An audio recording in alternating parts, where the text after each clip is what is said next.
the unknown,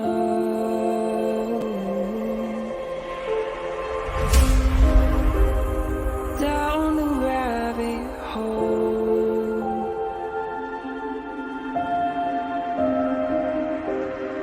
where it stops no one knows. We're going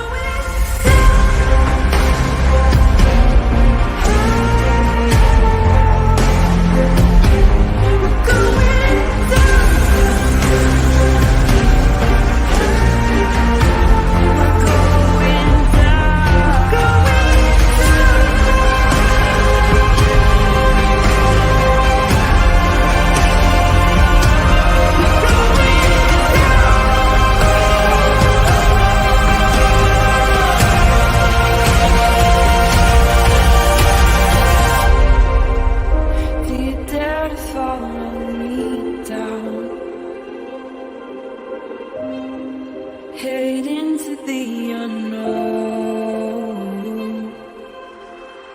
Na, na, na, na, na, na, na.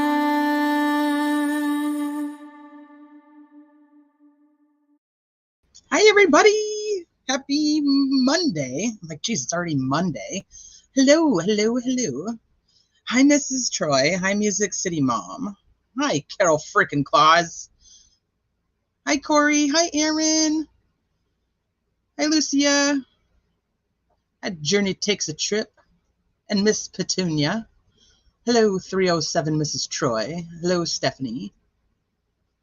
Hey, Jeanette. K-Breeze. Hi, ATS.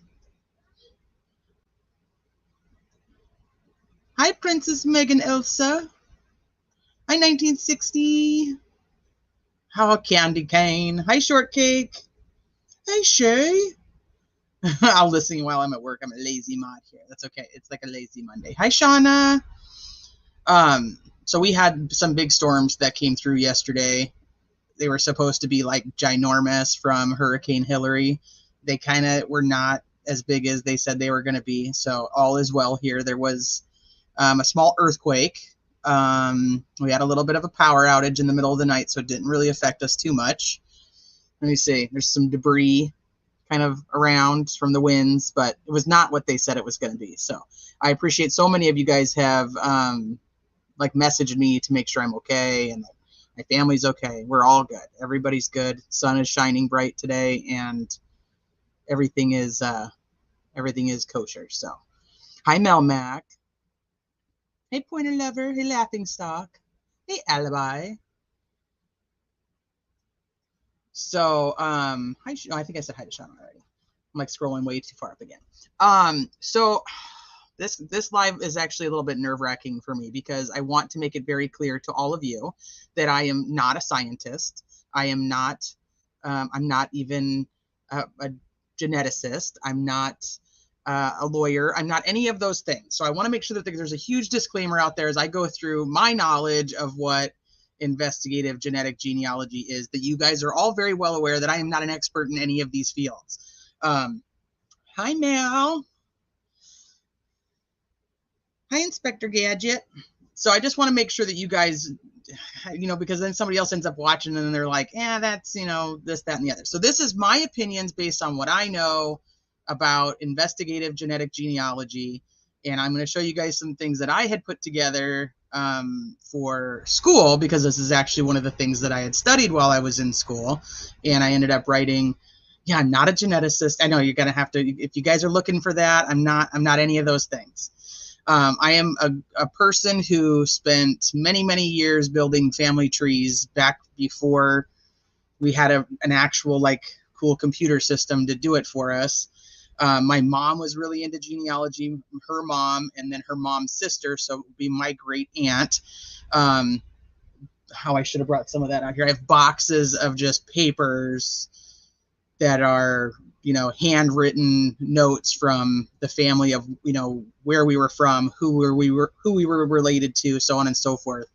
As I got into high school, we got, and I don't want to date myself here, but we got, a fancy big old desktop computer that you had to buy like CDs and put them into, like, you know, to actually load a program. So that's right. You know, and CC Moore is self-taught, and by no means am I anywhere near a CC Moore. So I actually have some of her information too that I'm going to show you guys. Hi everybody that's popping in right now. And so I used to buy, what's a CD? I'm going to have to boot you. I'm going to have to just block you. What's a CD? So my phone's ringing. So I would buy these discs for my mom. They were called like Family Tree Maker, and you like put the disc in, and then every year they'd like send out like an updated one, and then like you'd go in and you could send your files from your old one over to your new one, and I would basically just help her with that. And then as technology evolved, then they became like these huge sites that you could just build your family tree in. You had Family Tree Maker, Julie? Well, thank you, Pointer Lover. I just want to make sure you guys know, and like there's that disclaimer out there before we go too far and anybody's like, do you do this for like a living or something? Yeah, AOL CD disc. My OG email address that I still typically use for most things outside of YouTube is an AOL address. And it's the one that I had when we bought like our first discs and they went in, and that was like the first email I ever had. I know. So bad. Hi, Chris. Hi, Tony. Hey, Jur13. Hi, B Crumbs. Hi, Natasha. Hey, Cujo. Hey, Dynamite. Anybody else that I might have missed? Hi to everybody that's popping in. Hey, Patty. So don't laugh at me, Shay. I like my old AOL. So it's funny, though, just to kind of side note on that really quick, because like, you know, when you go to like the store and you sign up for like the rewards and stuff, and then you walk in and they're like, okay, well, what's your email? I'm like,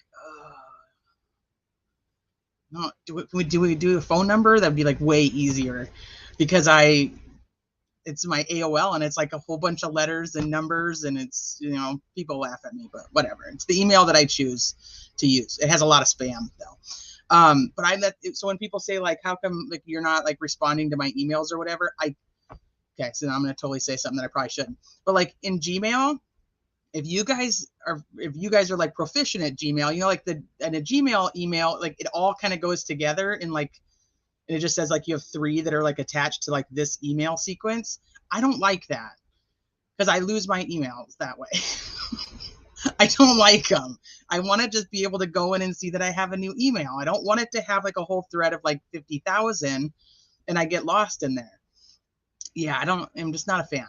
Anyway, that's totally besides the point. No way. No way, B Crumbs. That's cool. We had our Netflix CD mailing down to a T. Oh, yeah. That was another thing that we had to do with CDs. Yeah, and DVDs. We would order some for the weekends. We had the kids, and then hurry and send them back. Yep, and get new ones for the week. Chez Benet, they are still valid. Gosh.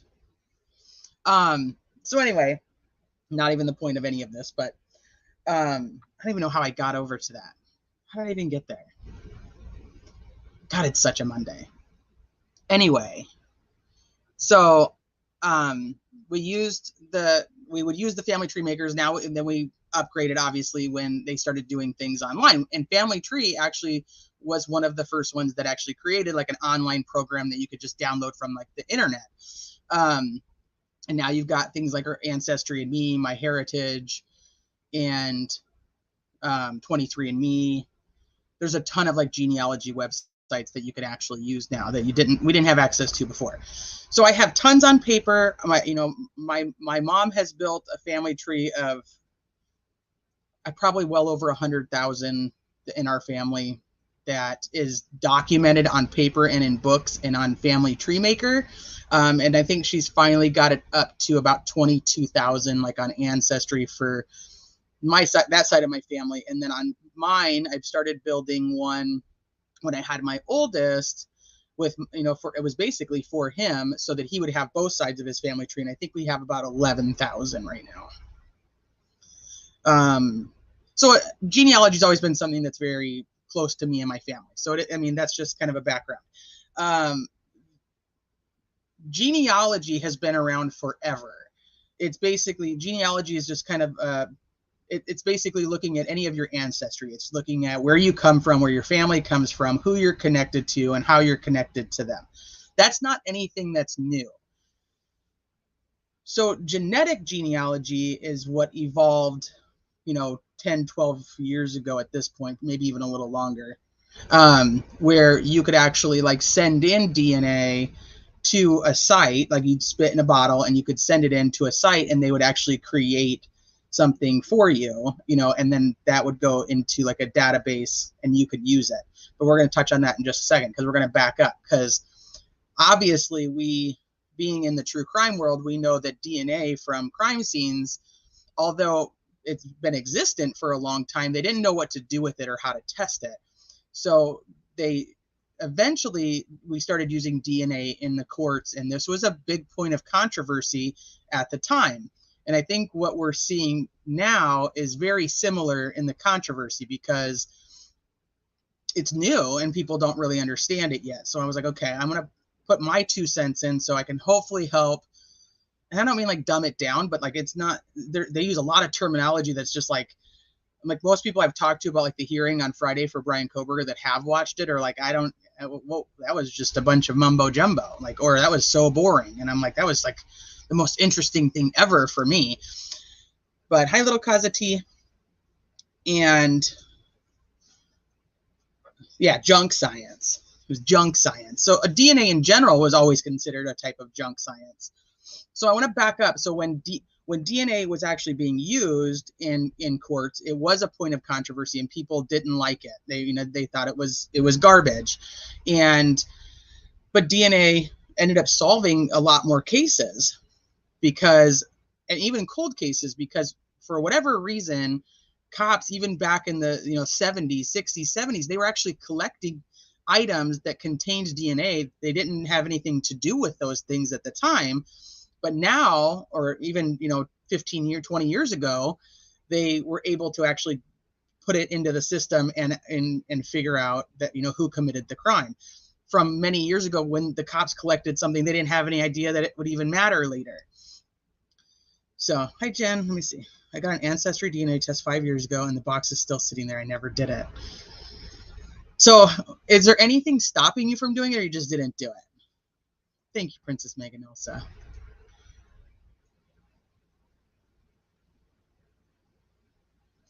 So, I keep saying so. I don't know why I do that and why I'm doing that today, but just ignore that part because that's going to become really irritating even for myself. So, so DNA obviously has come a long way. So I can't sit here and go into all the details about DNA. That's why I say I'm not a DNA expert. I'm not a biologist. That's not my background whatsoever, and I don't want to claim that it is. I do know a little bit, only based on what I've had to learn to be able to do things in this vicinity. So, see, I'm going to catch myself every time I do it now because it's going to bother me.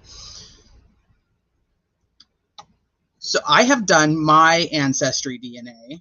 My mom has done it. My dad had done it.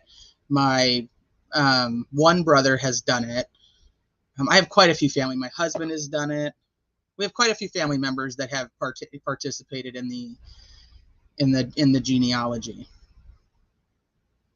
Let me see if did Jen answer? She hasn't answered yet. Oh, thank you very much. Yeah, I'm working on that myself.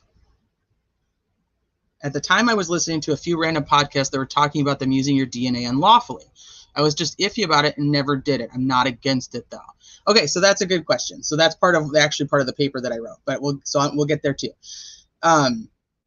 So we did all these DNA tests and we put all the stuff in the system and so on and so forth. And what I ended up finding for me personally was that I had a brother, that my dad had a child prior to marrying my mom. And so I had a half brother, and he had a daughter, and that daughter, so my niece, ended up doing a DNA test, and I ended up finding out that I had a brother who had passed away long before she took the test. She was only, I think, like 18 months when he passed away. And so she did the test to learn more about herself. So we end up matching. And so I end up reaching out to her like, hey, I kind of think I'm your aunt.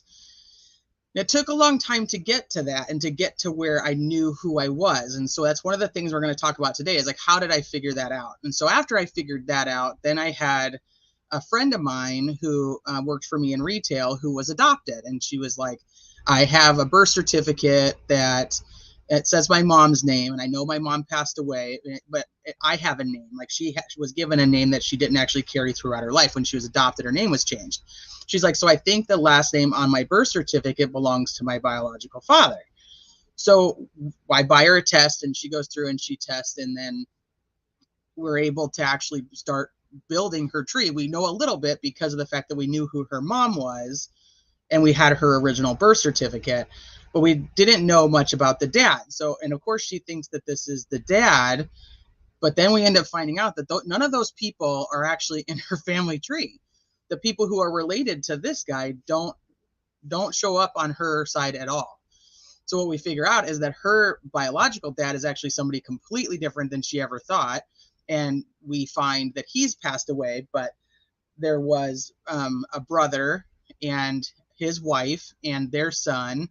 And so we found her extended family through using Ancestry, and she never would have gotten to that point because she actually thought some other dude was her dad, even her birth dad, because of the fact of what the mom had put as her last name on her original birth certificate. So I started doing things like that, and I joined, of course, at that time I joined a bunch of Facebook groups that, and one of them happened to be CC Moore's, and so they also have other ones that are like DNA detectives and family tree help, search angels, things like that. And so they would go in and people would be like, hey, I have done this test and I don't really know what it means or how to get there or what I'm supposed to even look at or what does this even mean. And so some of them would be like, we need help. And so they would come and we would say, okay, like I'll help you. You have to just let me manage your profile basically. And I'll manage your profile. You still keep it, it's yours, but I'll figure out, I can build from having your information. So I would go in and I would help build their family trees so that people could figure out who their family was. You'd be very surprised how many of these DNA tests have made it people realize that their biological parents are not their biological parents, or that their siblings are not their biological siblings. Some of it's uncovered a lot of family secrets that people just didn't want uncovered. And it became, like some of these groups were like, no, like this is my dad. And it's like, yeah, that's not your dad, unfortunately. And then you kind of have to deliver that news. Other ones that are adopted are looking for help, just figuring out like, where do they come from? And, they can't get access to it. So like my husband's aunt was adopted. So I worked on hers. Her adoption paperwork was a little different. So hers took a lot longer to try to figure out where she actually had come from. So that's kind of my experience in doing genealogy, just the genealogy part, and then advancing into what's known as genetic genealogy. So that's the next step. So you have genealogy, which has been around forever. Genealogy, you basically use, I remember going with my mom to like the cemeteries and like going through, and you would like, you have to, I don't even know what it's called, like etch out over a tombstone so that you could have it as a record that you could put with your family tree, because everything that's in your family tree, to show that it's valid, you have to be able to cite it. And like, where did you get the information from? Just like writing a college paper.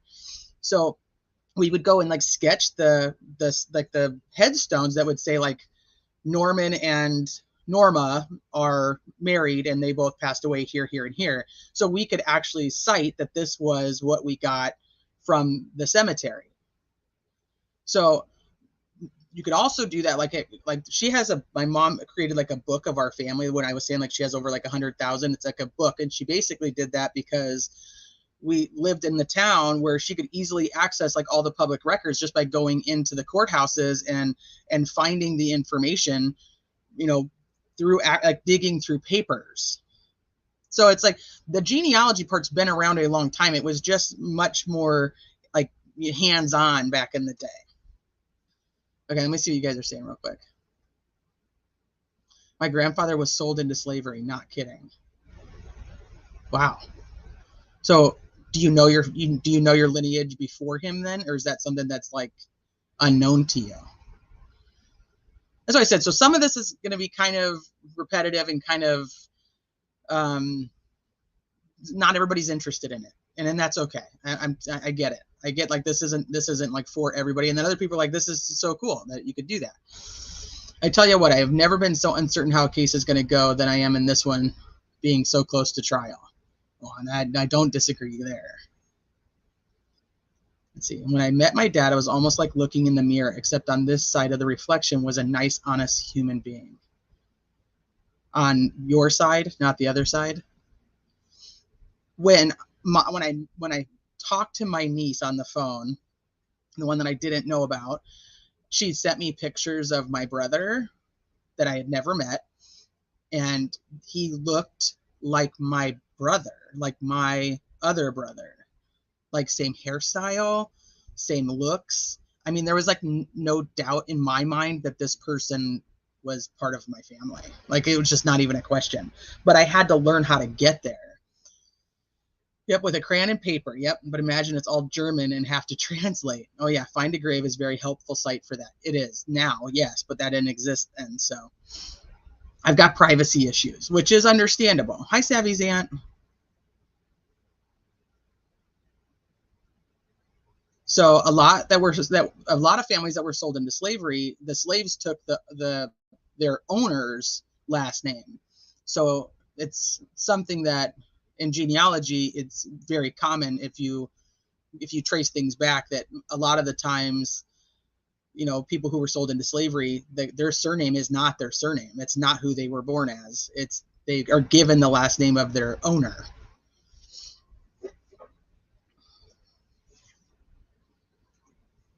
Well, I understand, and I also understand the hesitation behind sending it in. I get that. Like I said, I had to write a 20-page paper, and I wrote it on the ethics of genetic genealogy. So I get what you're saying.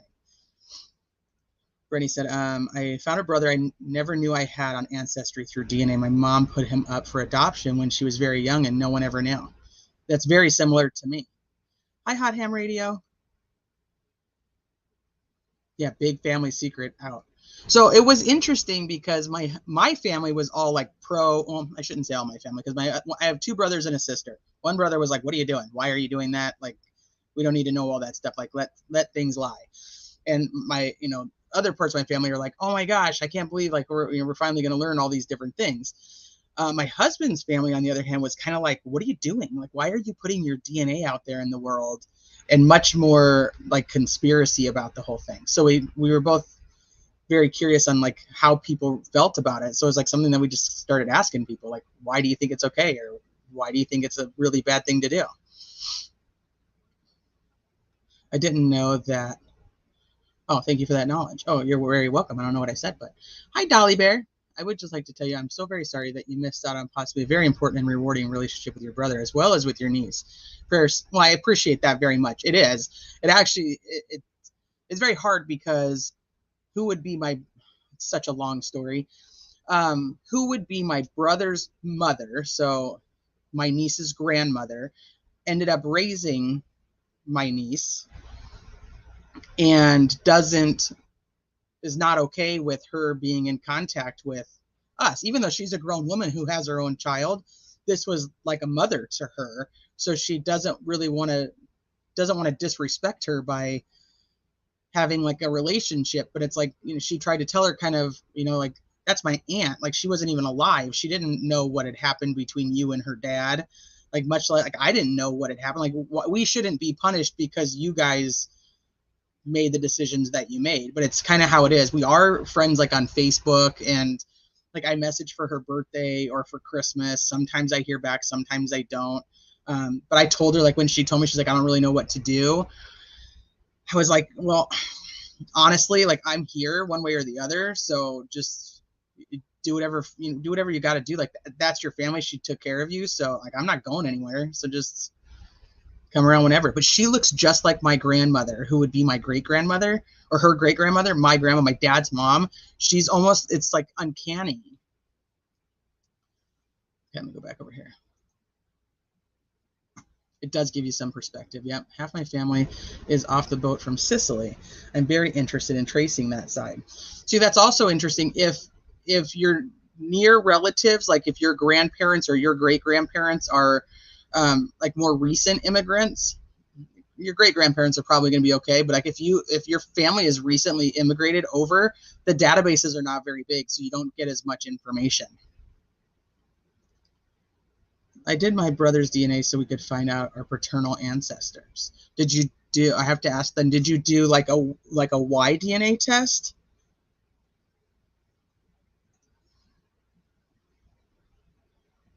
Oh, see, that's unfortunate.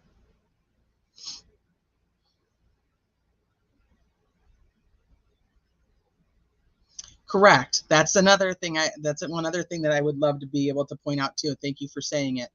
Is your DNA you are leaving it everywhere. People, I mean, law enforcement can get it whenever they want it. They just have to follow behind you and wait for you to throw something away. And for those of us that follow true crime, we're seeing that happen all the time.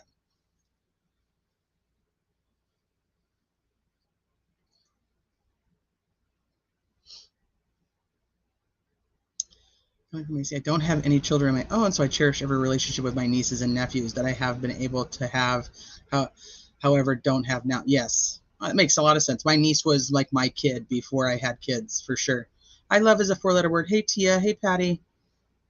I don't know if I'm anybody else I missed that just popped in. I'm second generation American. My grandparents were Dutch immigrants.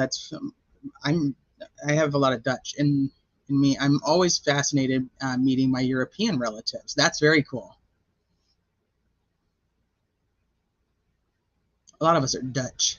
I'm hoping to find info about my great grandparents when I go to Ireland in about a month. I'm English.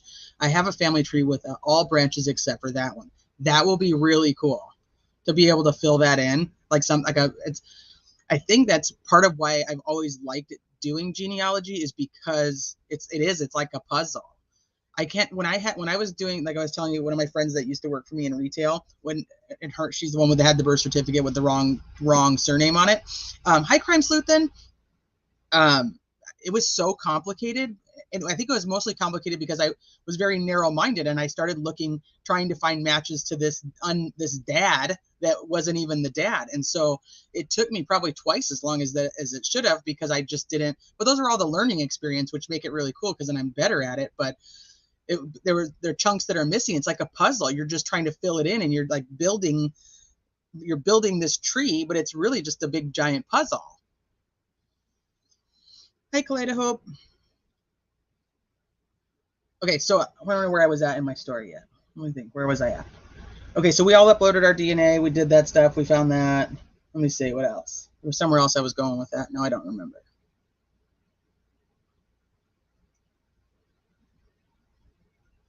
Hi, Christine. Hey, Rexy.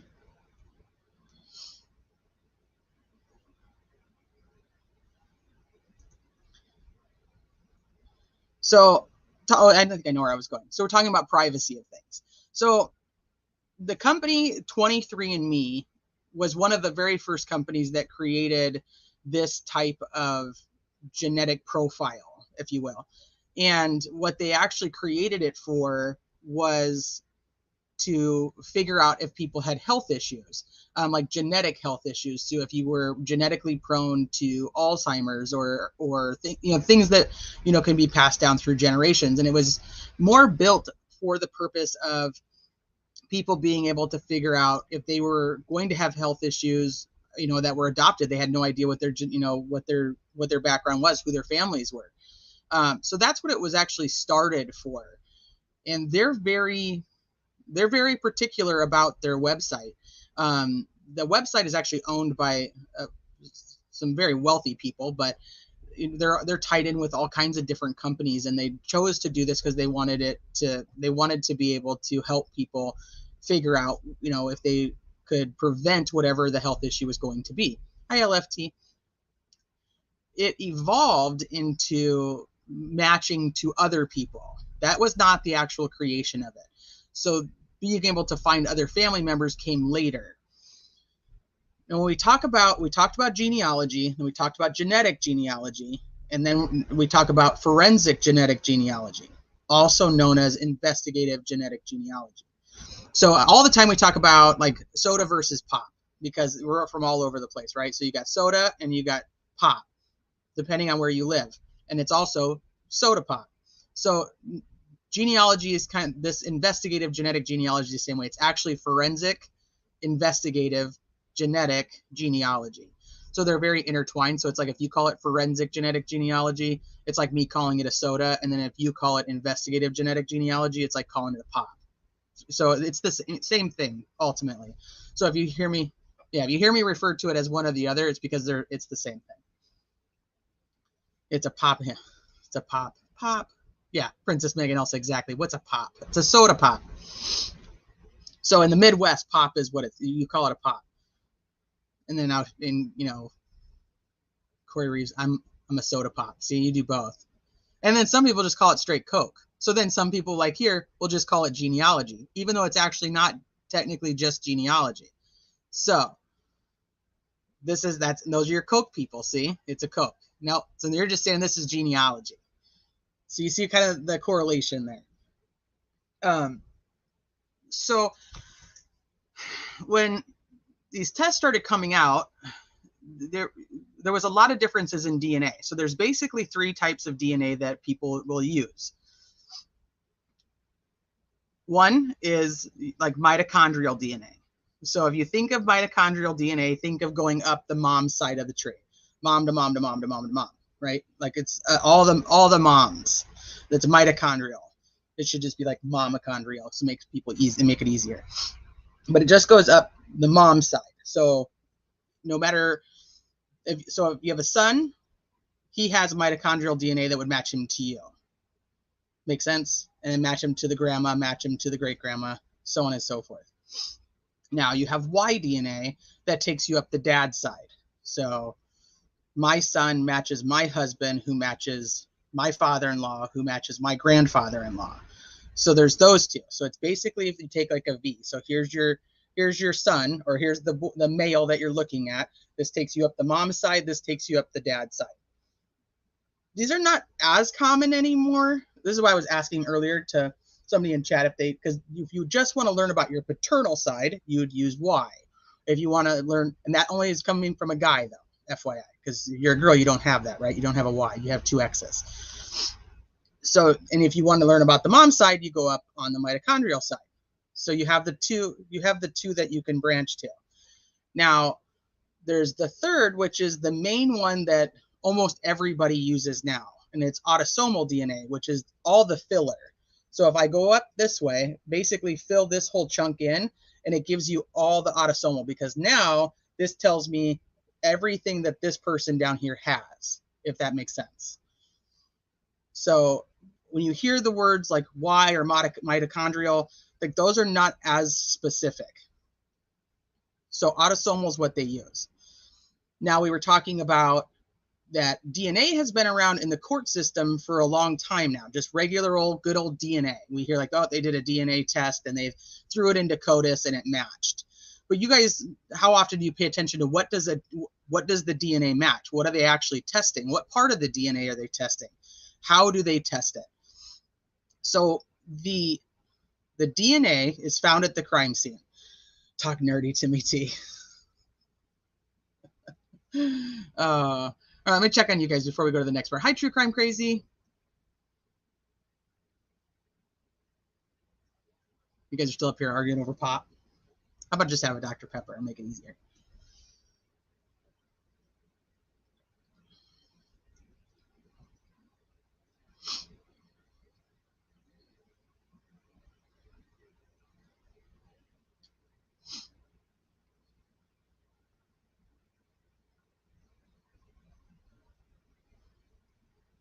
Okay, hold on. I'm going to have to watch your videos about Rachel Moore because that DNA situation is wild as well. Absolutely. And I'm still trying to I'm still looking into that. I haven't gotten any answers for you guys, but I'm still looking. Isn't there one line or strand of DNA that everyone in that family has? Well, so this is where I'm going to say I'm not a geneticist, so I can't answer all of these with 100%, so I'm going to explain it the way that I understand it. You have your chromosomes that you're given at birth, basically from your mom and from your dad, right? So they match up. Now, everything that, all of your chromosomes are they're to build your genetic markers to say, hey, like put a nose here, put an arm there.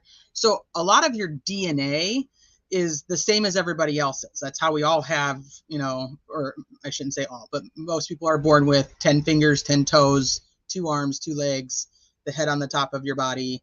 You see what I mean? Like, so most of your DNA matches. This is how they, like a lot of people will say, like when they compare it to an ape, like a lot of our DNA matches an ape because it's got 2 arms, 2 legs, the opposable thumbs. You see what I'm saying? So a lot of the DNA matches no matter what. Now you have to go into the DNA to look at the specific parts of the DNA that match like to your family. And those are the traits that you're getting specifically from your mom and from your dad, and that they specifically got from their mom and their dads and all the way up. So yes, so ultimately there is a line that belongs to you. And the only person who shares your family tree is a full sibling. That's that you have the same family tree because they're getting the same things from your mom and dad, the same things from their moms and dads and their grandparents and so on and so forth. So that's the person that you would share the most with is your full sibling, right? Does that make sense? I'm going to show you guys a chart that's going to actually make it so it's super easy for you guys to understand everything I say too. So I'm just kind of going through just the general part of it right now. So high muscles and mascara.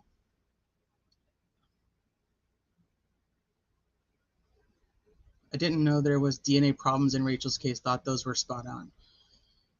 Well, I don't think there's problems per se, but you know, should I ask or wait? Hey, Austin. Hey, Pepper. What do you want? What do you want to ask? You can ask.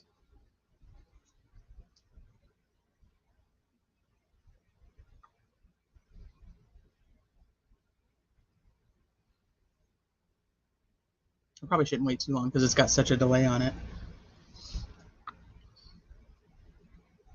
But I don't want to move on and miss it because that'll happen.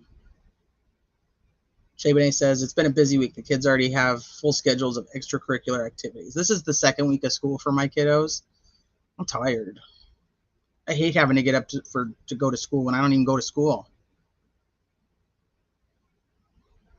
Okay, so I heard that transplants and such can mix DNA. Is that true? And can that mess up IgG? That's so complicated. Of course, you have to throw that out. Yes and no. It depends on the situation, and so we'll go to that. Okay, I'll star your comment. I'll star your question so we can kind of go to that. It's not going to mess up things when it comes to IgG per se, when it comes to the core part of it, and then we'll get there. So I'm going to star that. So just so I don't forget it. Hi, Glowbug.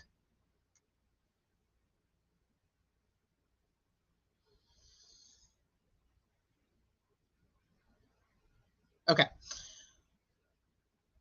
See, now I forgot where I was even at again.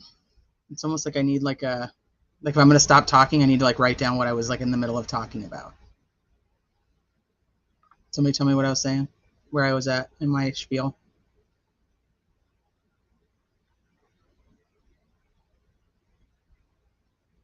Oh, I know where I was at. So the DNA that's taken and put into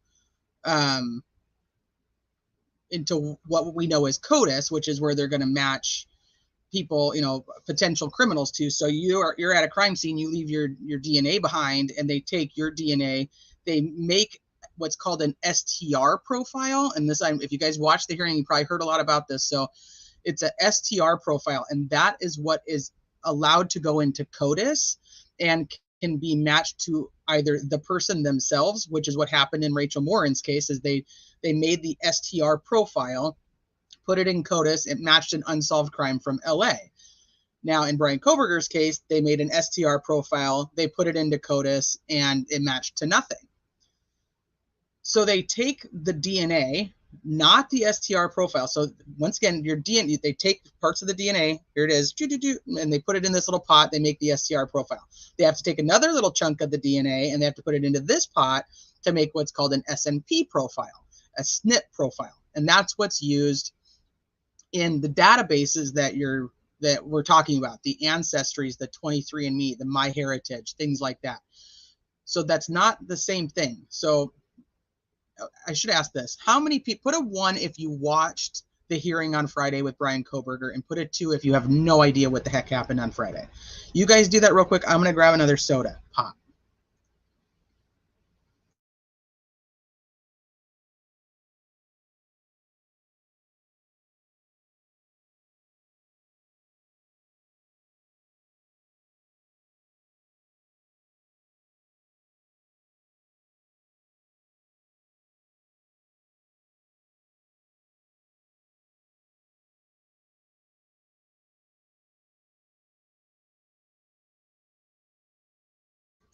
I'm like, I'm so hot. Hi, Jen Liu. Does falling asleep during it count? No, it doesn't. Okay, so we got a couple 2s, 1s. B crumbs, what was a 3? Candace says 2. Hi, Candace, by the way. 111, 1.25. Did you watch it on 1.25? Okay, so a lot of 1s, a couple 2s. So, okay, so on Friday, the hearing was essentially, it was 6 different motions, but the gist of the entire hearing really came down to the defense wants the prosecution to hand over all of the investigative genetic genealogy that was done. They want it to be able to do whatever the heck they want. You know, they want to be able to look at it and see like, hey, how close did you match these relatives, so on and so forth. They want to be able to dissect it. The prosecution has not handed it over. What they handed over was the STR profile. So the STR profile, if you remember, is what they put in, and it's what's created every time that there's DNA left at a crime scene. It's what's created and then put into CODIS. It either can get a direct match to the person or to a parent. Or even to a sibling, I do believe. But it's normally to a parent or directly to themselves. So the STR profile has all the stuff from the lab, from the crime lab, from Idaho, whoever did, I think it was just the Idaho crime lab that did it. All of that information was given to the defense. So what they want is the information about the SNP profile that was created. Now, the SNP profile cannot be created in a crime lab. They don't have the ability to create this type of profile. So the reason I was asking you guys if you watched the hearing is because the very first guy that testifies is an attorney. And I think he was from like Washington, D.C. area. And he, Aaron, you're deleting comments. So he testified that basically they go together.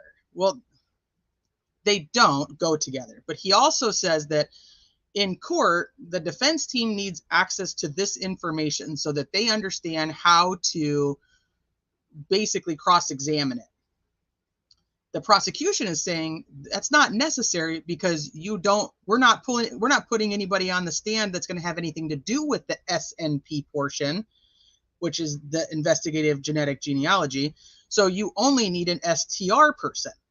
So the guy on the stand is making a point like, yes, the defense needs to know what kind of experts to call and what kind of questions to ask.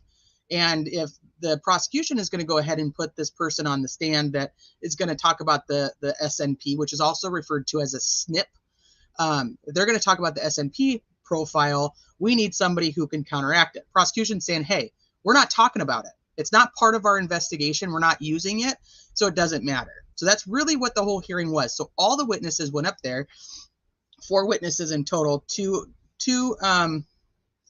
genealogy, investigative genealogy experts, and 2 attorneys that have dealt a lot with DNA in their trials. Hold on, I'm missing something.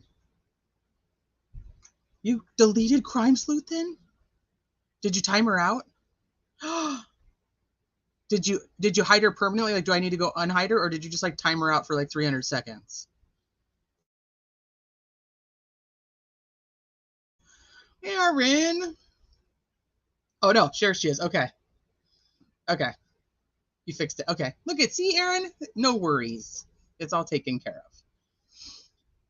Hold on, crack my soda pop. So that's the gist of what happened at the hearing on Friday. We're going to go through what they actually said and what I believe is the important parts of what was said.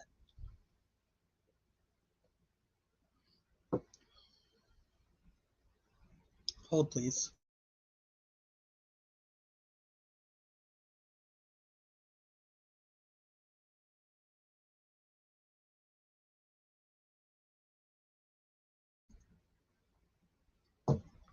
Okay. So a couple things that I want to show you guys that I hope will help you guys kind of see what we're looking at. So there's the SNP and the STR. I want you guys to understand that those are two separate things. STR has been around now for a long time and used in a court of law. STR is what is put into CODIS and can be matched. So just think like that's essentially the DNA that we've known about for a long time. When people are like, oh, we found his DNA and we matched it to him over here. That's the same thing. So we're getting into like the biology parts of what DNA actually has. And I don't know if anybody in true crime's ever really cared to get that far into it about how many segments of each chromosome do you guys share together to make it a match. So that's kind of where they're trying to push the narrative to here is like, we want to know all that information, but we never cared to really know it when it was just an STR, because it's also the same type of testing, but nobody can take an STR sample and make it into an SNP. Not yet anyway. Hi, Kim. Nobody puts baby in the corner. So as of now, the STR is something that's already used. STR is already admissible. It's not going to be a big deal. So in the case of Koberger, if we think of what they got, they found the knife sheath, right? They took the touch DNA from the button of the sheath. They take that, they swab it, and they put it in. They create an STR profile. They put it into CODIS. We know all of that, right? So only thing that happens with the STR profile is now the cops don't know who exactly he is yet. So they have all these clues that are coming in. They have the white Elantra. They're getting the surveillance footage. The FBI is now creating this SNP profile. Hold on, I shouldn't say that. The FBI is not creating it. No law enforcement lab can create the SNP profile. It's sent to a third-party lab all the time. These are private labs, and like 23andMe, Ancestry, all of them, they have their own private labs. So the information is sent to a private lab that will create an SNP profile. They'll send that profile back to, I see Deb, back to whatever agency or genealogist that is actually working on it.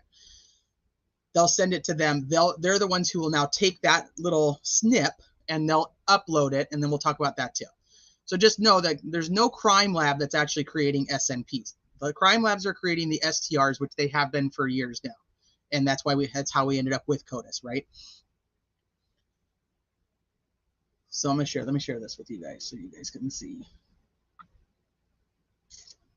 So a lot of these are actually, I think most of these are actually from CeCe Moore and things that she has done.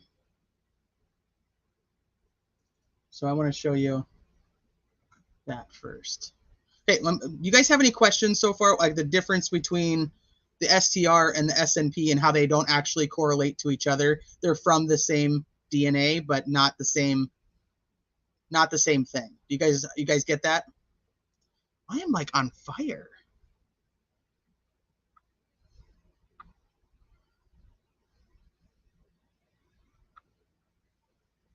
Well, Tiffany, that's a great question too, because there is a whole group of people that are speculating that they actually have the murder weapon at this point, and we just don't know it.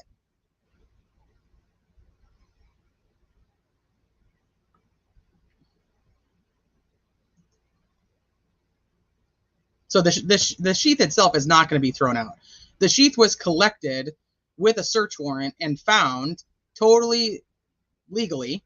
There was not an issue with it. Actually, you know what? Before I do that, I'm gonna play this video for you guys. That's what I'm gonna do. I think this might help too.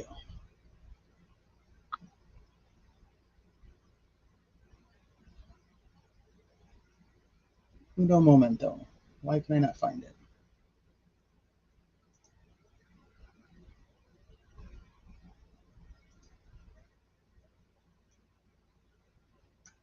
think it's this one first.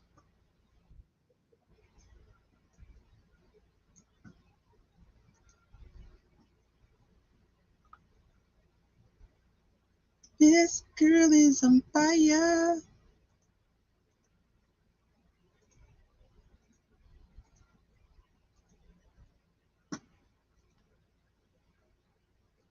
Okay, I'm going to play this for you guys.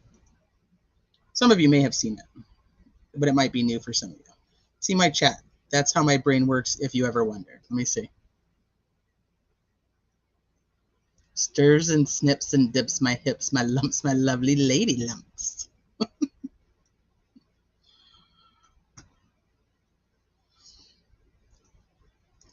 My understanding is that Othram was creating the SNP and the FBI came in and said, give it to us, we will do it, and took it before Othram finished the SNP, then gave tip. In my opinion, that's wrong. Okay, Julie, that is not my understanding, so I don't know how accurate that is, only because Othram can't even speak on the subject because they're under a gag order themselves.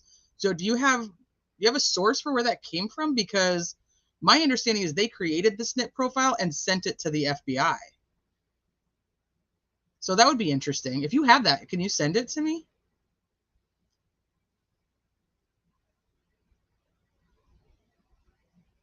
All right, I'm going to play this. That came at you today. 4 witnesses. Witnesses 2, 3, and 4 were all supposed experts in genealogical DNA or whatever you call it. And Darn it, hold please. This is the second one. I don't want to play this one yet.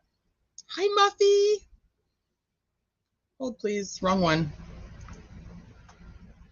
DNA.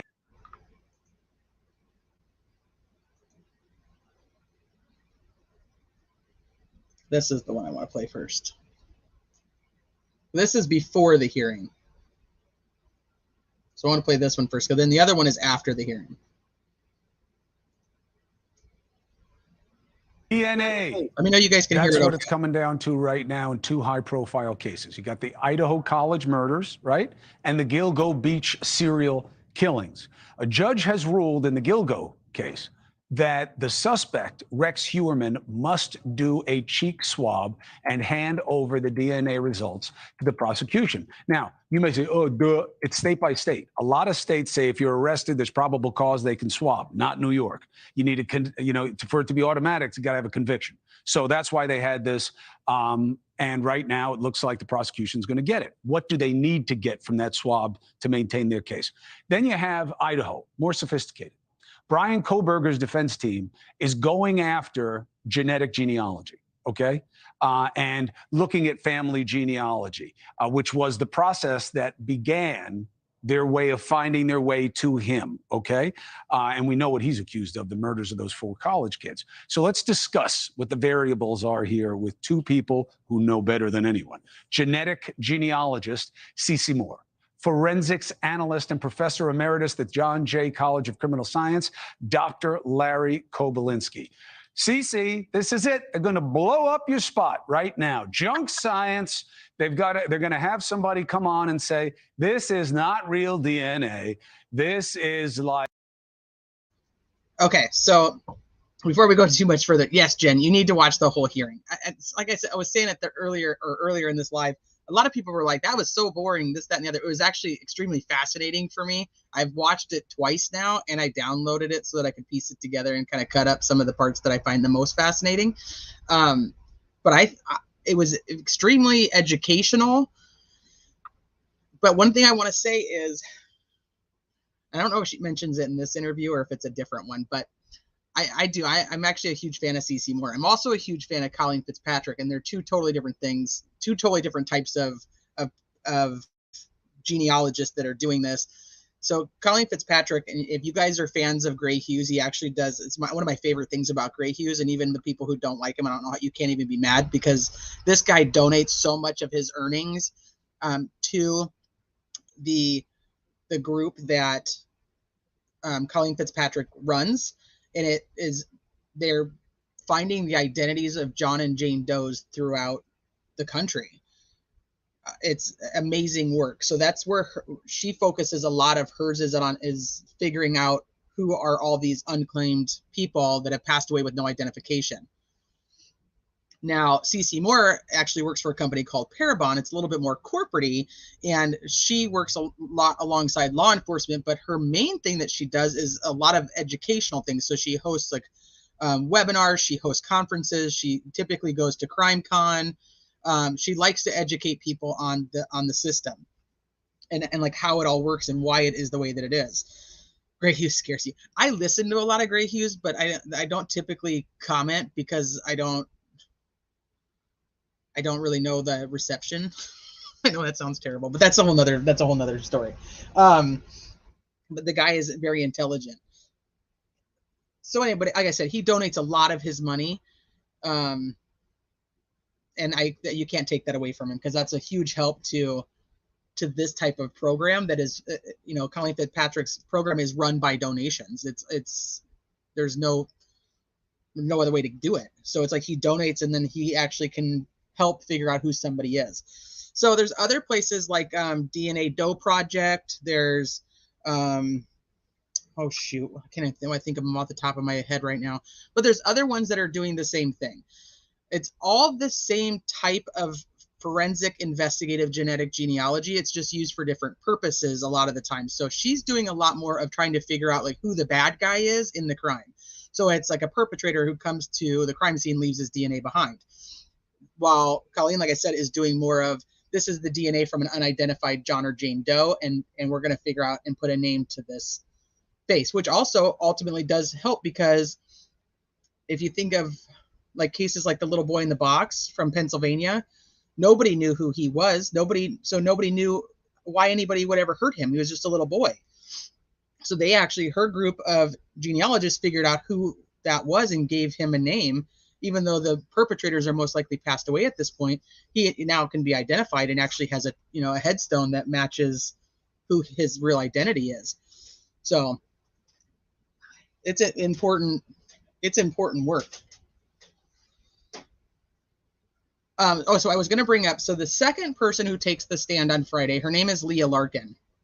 And like I said, I don't know if it's this interview or not, but she might mention her, because for about 5 years, Leah Larkin has been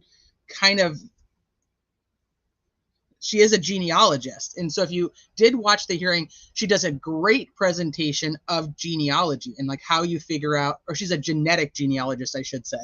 Because remember, we talked at the beginning, there's genealogy, which is the work itself. There's the genetic genealogy, which is where people put their DNA in and then you can build around it. So she does a lot of adoption things and things like that, finding unknown parentage and surnames.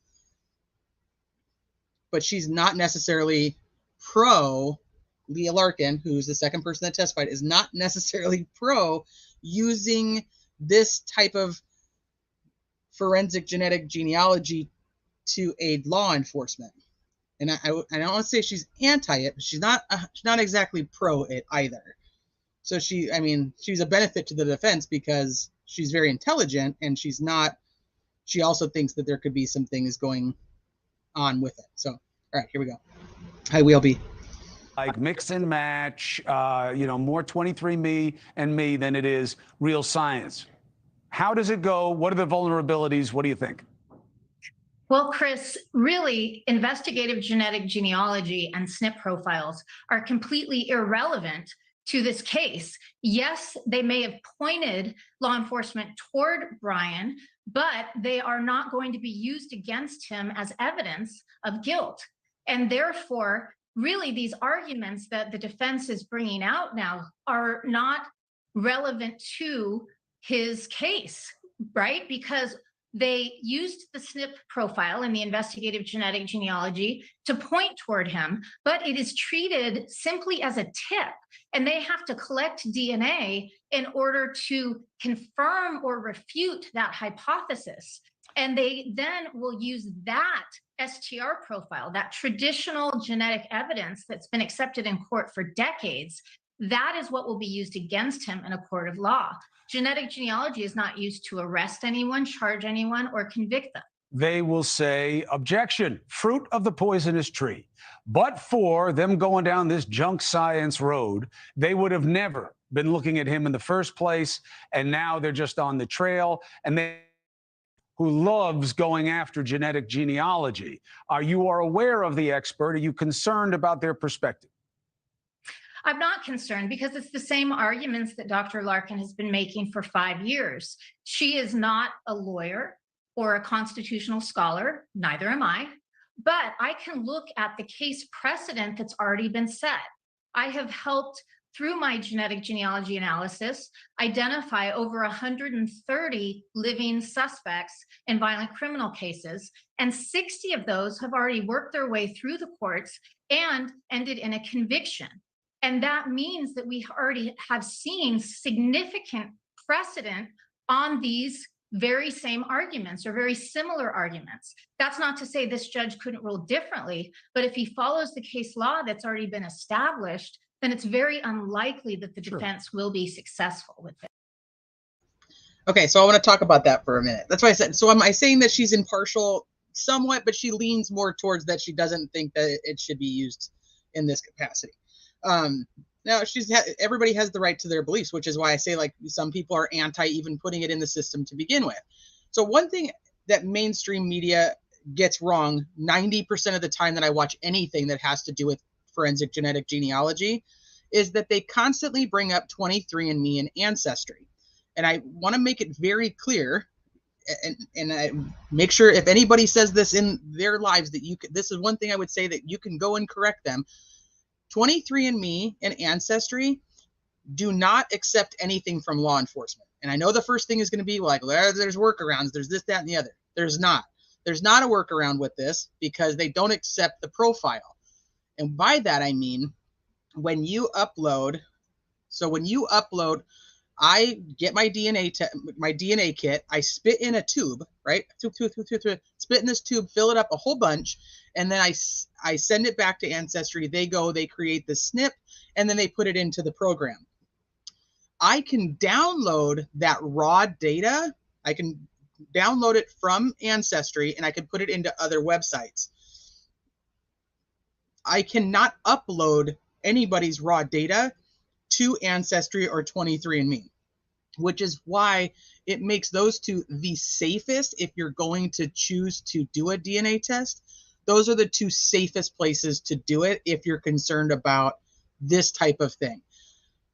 Never in a crime scene have I ever seen them have enough spit that they could fake a kit and send it into an Ancestry or 23andMe. If you guys know of a crime where the person left around so much saliva that could be sent in, let me know.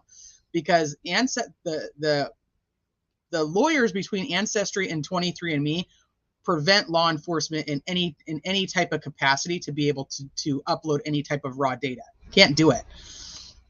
So MyHeritage is one that's on the cusp because you can buy a kit from MyHeritage, you can spit in the tube, you can also download the raw data, you can take your raw data from another site like Ancestry or 23andMe, and MyHeritage allows raw data to be uploaded. So there are only 2 sites. Well, one of the genealogists was saying 4, but she was talking about 2 much newer sites that I don't know much about at all. So I'm going to stick with the 2 that I do know, and that's GEDmatch and Family Tree DNA. And what they can do is you can take your raw data from any of the sites that allowed you to download it, and you can upload it. So I'm going to go back to my example that I was telling you about my ex-coworker who was adopted, had the birth certificate, wrong surname. I could not find anything that would help me on Ancestry. There just wasn't enough people matching to her that I could build the tree correctly. So I took her raw data and I put it into GEDmatch. And it gives me a whole new perspective because now anybody who's tested with MyHeritage, anybody who's tested with 23andMe, or any other company that took their raw data and uploaded it to GEDmatch or Family Tree DNA, I can now match to them instead of having her test in every single one of those companies to try to get matches.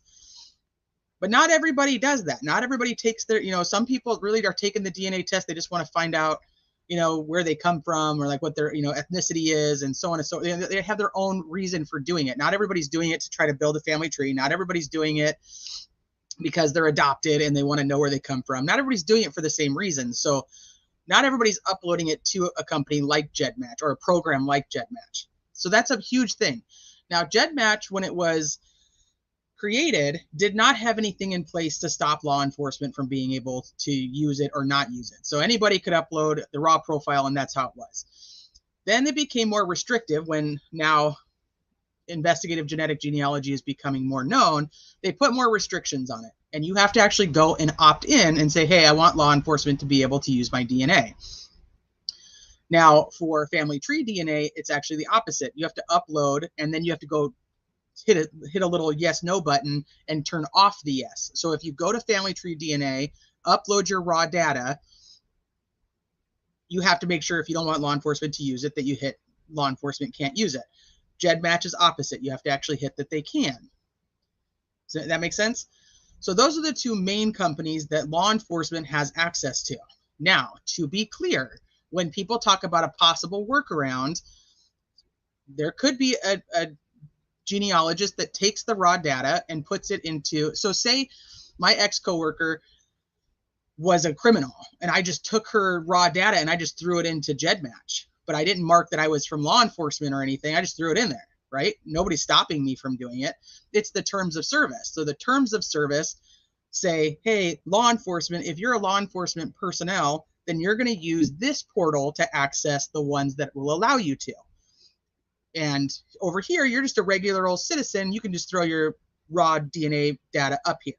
Two different sides. That doesn't mean that they can't use the other side. Most law enforcement agencies are using third-party genealogists to do this. Some do have their agents that are learning to do it. So that's a whole nother sidestep here. We'll have to take in a minute. The main misconception when you hear it on social media, he even said it at the beginning of this, like 23andMe, and then other people are like, oh yeah, like that ancestry stuff. It's not. There's not enough DNA left at a crime scene of spit that they can go in and fake sending it to a lab like that without them going, hey, well, we're going to throw this back to you. If you don't spit enough in the tube, they say, hey, sorry, you need a new test. So there's no way to fake it. Now, for people who are just, you know, about putting their DNA into a website or putting their DNA out into a world that they're like, what are you going to do with it? Like, are you going to clone me or what are you going to do? My first comment is you are leaving your DNA everywhere you go. If people want it, they can get it, unless you're taking a lot of precautions to stop that from happening. So that's just number one. Number two is those two companies they're companies. So you have to be diligent. You have to understand that if you're putting it out there, that's going to the company. And those companies have never been sold. They don't have any major data, breaks at this point in time, but that doesn't mean that they couldn't. So you have to just be cognizant that that's what you're doing if it's more about that part of it. So just know that. Oh my gosh, no, I could not.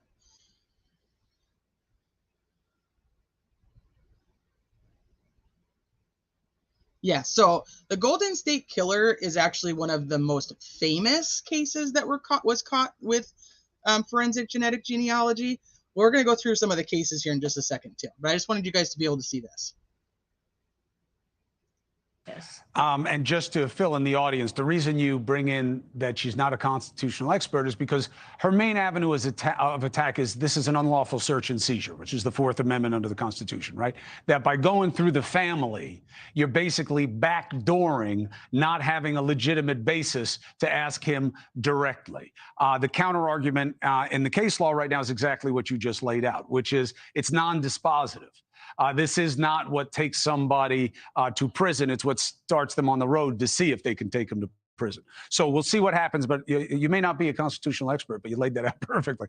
All right, Larry Kobolinsky, let's see if you... Okay, so to Patty's comment here, this is one of the things that I want to talk about when we talk about some of these other cases too, is Ann Taylor is questioning the collection, the transportation, and the extraction of the DNA, as well as the lead investigators who processed the scene. The use of IgG is a constitutional issue as well. So here's So the first sentence is completely separate. She can question that all she wants to, because now she's questioning the validity of how law enforcement actually processed the scene. That's very common in any criminal case that I've ever seen. That's what one of the things they always like to go for, is that processing the scene was a disaster. Now, for the IGG part being a constitutional issue, this is where my opinion might vary from a lot of people's.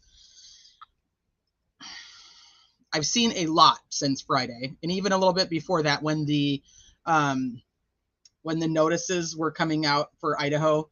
You know, they give like the declaration of Gabriela Vargas and the declaration of Leah Larkin. Here, I'll pull one of those up.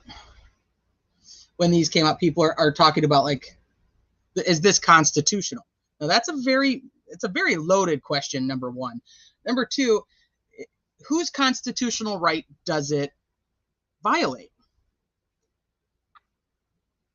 Because that's a really big deal. They took his DNA from that sheath. They created an STR profile that went into their system. That's done. So they took another part of his DNA and put it into the SNP program and used it for the IGG.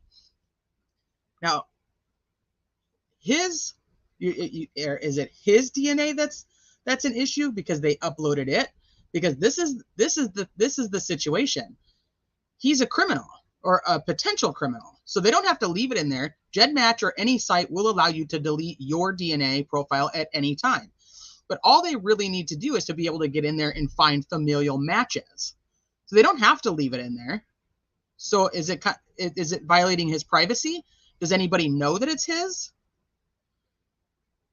So that's a big question.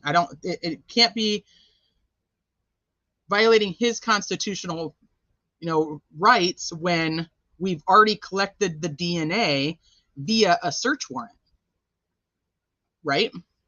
So we didn't collect the DNA in an unconstitutional way. Now, is it unconstitutional for the people that it's matched against? Let's say all the people that it was matched against, that law enforcement did the right thing, and they go in and they put the DNA into GEDmatch on the law enforcement side, and they come up with their profiles, right? The familial profiles that they need. Now, they didn't do anything unconstitutional by doing that. And all of the people who are there that are in this law enforcement database have marked that they're okay with being there. They're allowed to use this part, right? So there's nothing unconstitutional about any of that. Now, let's say, like Gabriela Vargas was talking about, that there's a potential. It's the very last thing she says down here, which had people going all up in arms about the whole thing. I am aware that law enforcement has obtained results in ways prohibited by the terms of use and prohibited by their own policies. Here's the thing. This does not say that they know anything about Brian Kohberger's DNA or how they were able to upload it. So we don't have any answer there either to make anything unconstitutional. But the bigger picture is, if it was put in against the terms of service of either GEDmatch, MyHeritage, any of them, if it was used in against the terms of service, it was not used illegally. And I think that's a big thing that people need to understand. Nothing was illegally done. Whether they get this documentation or not, and it shows that they did go through the law enforcement side or that they didn't go through the law enforcement side, it's not illegal yet. Because I know that there are states that are trying to put in laws that will prevent certain things like that from happening, but it's not illegal. So this takes me to another point of a lot of people who are using fruit of the poisonous tree. Are you guys familiar with fruit of the poisonous tree? Let me pull it up for you real quick. So fruit of the poisonous tree is basically part of the exclusionary rule in law enforcement and in court.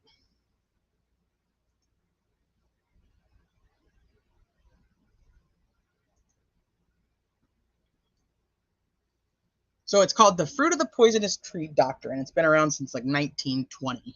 Basically what it says is that, I'll just read it. So you guys will hear the technical terms, and then I'll give you my gist of it. The fruit of the poisonous tree doctrine extends the exclusionary rule, which makes evidence inadmissible in court if it is derived from evidence that was illegally obtained. Now let's remember,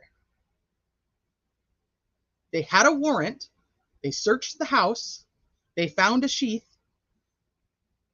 they got the DNA off of the sheath, the touch DNA, they created the STR profile, they put it in CODIS, they took some other of the DNA from the touch DNA and created a SNP and sent it to IGG.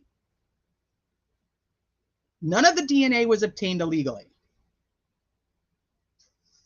Does that make sense? So fruit of the poisonous tree is completely obsolete because they didn't obtain the evidence illegally. They got the evidence with a search warrant. Now, they're trying to say fruit of the poisonous tree based on, hold on, you guys, I have a tiny human. Hold on. Can I have kids?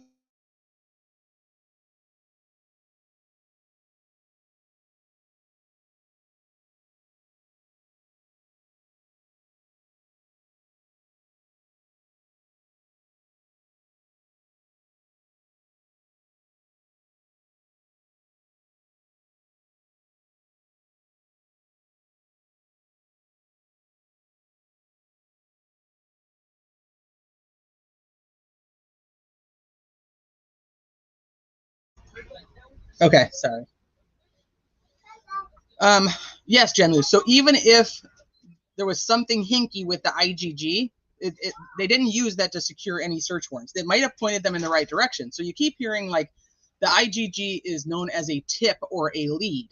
It's because it's not concrete. It is not evidence. It's not. It cannot be considered evidence because it's not conclusive in any which way whatsoever. And I'll show you guys the diagrams and tell you guys why I feel that way. So using it, just even if they use the IGG to point them in that direction, right, to point them towards Pennsylvania, they go to Pennsylvania, they go and get trash from the trash can, right, and they get his dad's profile. So they create, once again, they take the trash DNA, create an STR, put it into CODIS, and it matches to Brian with a father-son match. Still nothing to do with IGG. And I think that's another thing that's really confusing to a lot of people, because people think the IGG was used to find his dad. That's not what happened. The IGG may have found his dad, but the trash from the house, who I believe, in my opinion, they were probably hoping to get Brian's DNA, but they didn't. They got the dad's. They matched it, get a father-son match. Right there, that's all. Take the IGG out of the whole thing. You have the DNA from the sheath now. I should have drawn this in a diagram. That's what it actually helped. You have the DNA from the sheath, made an STR profile, put it into CODIS. You have the DNA from the trash. You make an STR profile, and you put it into CODIS, and they match. The STR profiles is what has been used in court forever. Not forever, but for many, many years. It is, but it's not illegal. So this is a backdoor loophole is kind of what we're talking about. Like, even if they use a backdoor loophole, the backdoor loophole goes against the terms of service of a website. It doesn't break the law. So even if they say they went in and they did it a hinky way, like Jen Lu said, it was all hinky. It doesn't matter because it's not illegal. And they didn't obtain any evidence outside of the legal realm. IGG, Investigative Genetic Genealogy, Miss Muffy. I remember reading that the FBI had gone against their DOJ policy in obtaining DNA in the beginning of the investigation. I could be wrong, but I remember reading something about it. Hold on. I remember reading that the FBI had gone against their DOJ policy in obtaining DNA. I don't remember that.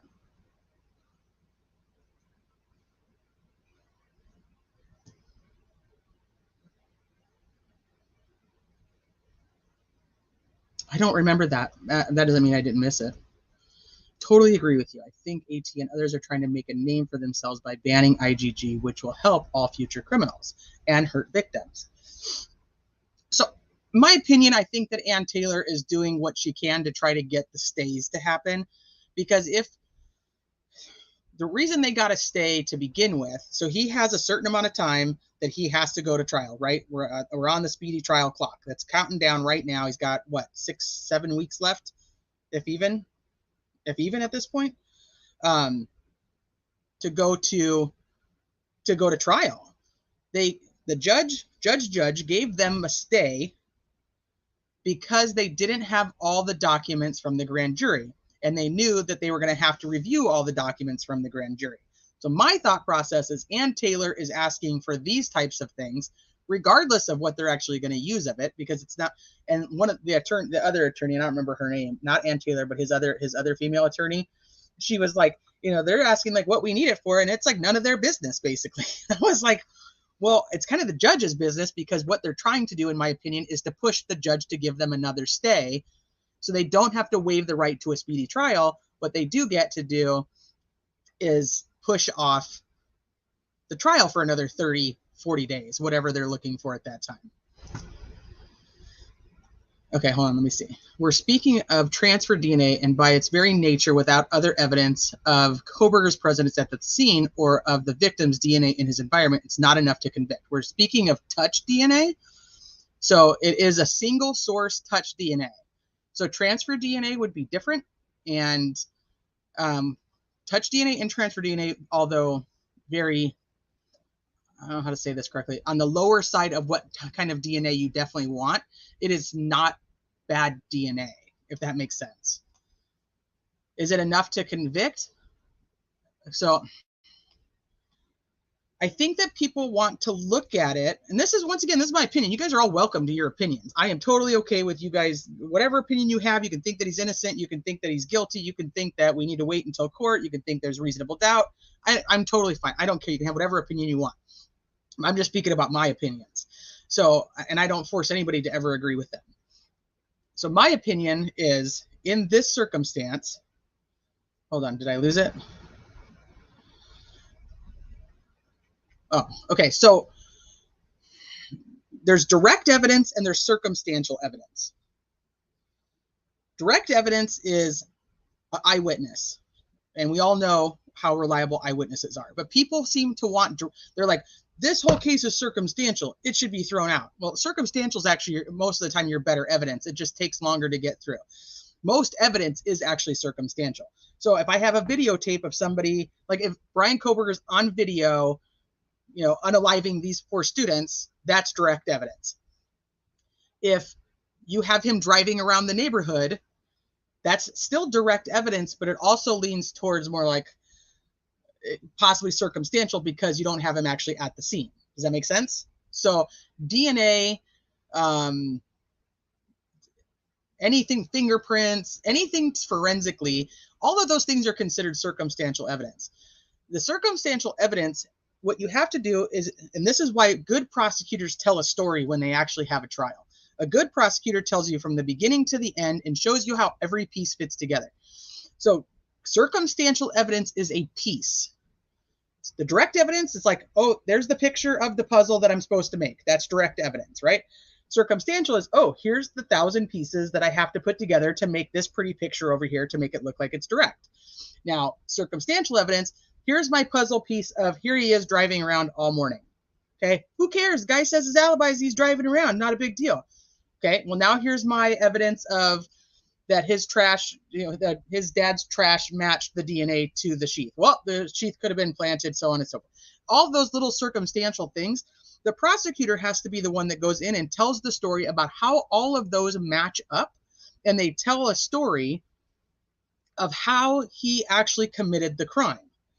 Now, the evidence, the circumstantial evidence, will have to tell that story beyond a reasonable doubt for him to be found guilty. So if we look at each of these quote unquote motions hearings or status conferences, what we're looking at is a piece of the puzzle. You're looking at one piece of it and you're saying, okay, that one piece doesn't quite fit here. Maybe it goes somewhere else and I put it back to the side. But it doesn't mean it doesn't fit in the puzzle, because you haven't seen the puzzle yet. And I hope that this is making sense somewhat to you guys, but until everything is put together, there's holes. And if there's a good prosecution, the good prosecution will tell the story that matches up with the circumstantial evidence that will leave a jury beyond a reasonable doubt to know that this guy is guilty. Now, if Ann Taylor didn't bring up anything to do with the DNA, guess what? When he's convicted, none of that can come up in an appeal. She has to bring it up, whether she cares or not, whether she actually wants this information or not, whether she's using it to try to get another stay or not. It doesn't matter. She has to bring it up. She has to make all of these filings. She has to make all of these points for her client. Even if found guilty now, we know if he's found guilty and he gets the death penalty, he has umpteen times that he gets to appeal automatically. So she has to make sure that she doesn't just set up for him to be found not guilty, that if he is found guilty, she's trying to set up that he can have an appeal, or a probable appeal, I should say, because he gets the appeals anyway. Okay, let me go back to chat. Sorry, I just went off on a rant.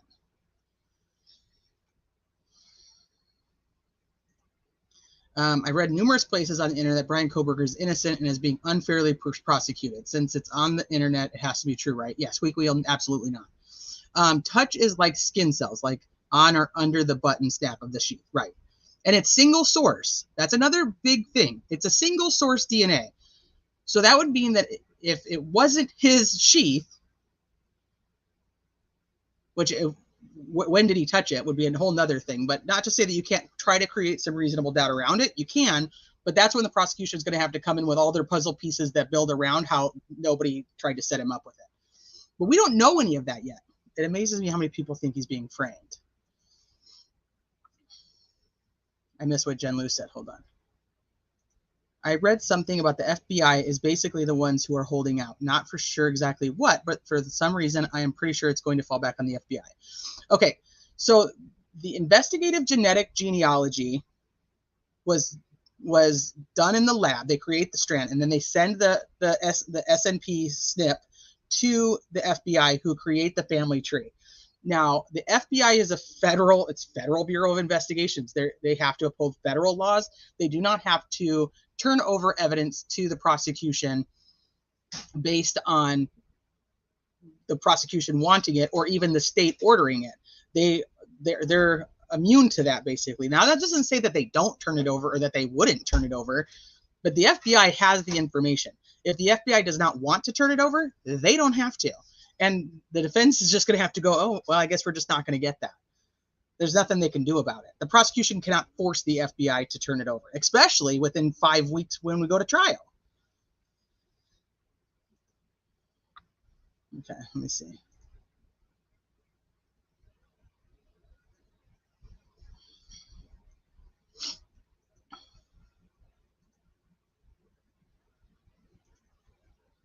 I'm just catching up on chat because I got way behind. Sorry, you guys.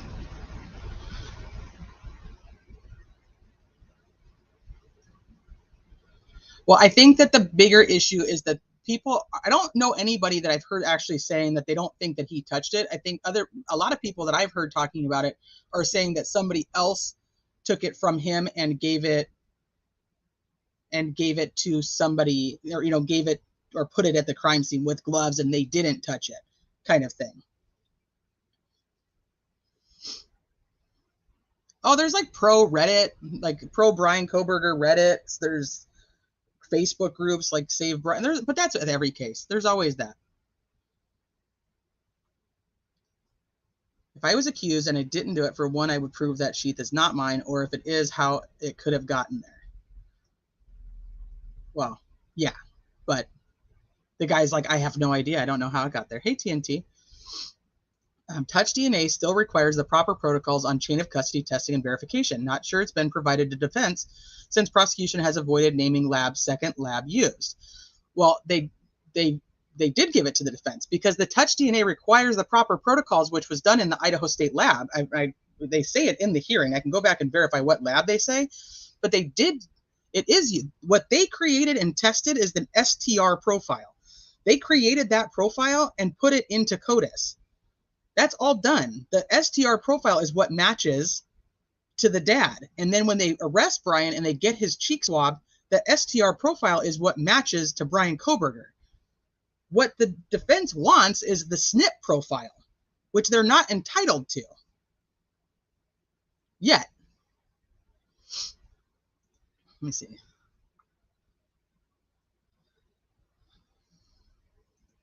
I'm for the victims, whomever it is, whether Brian, whether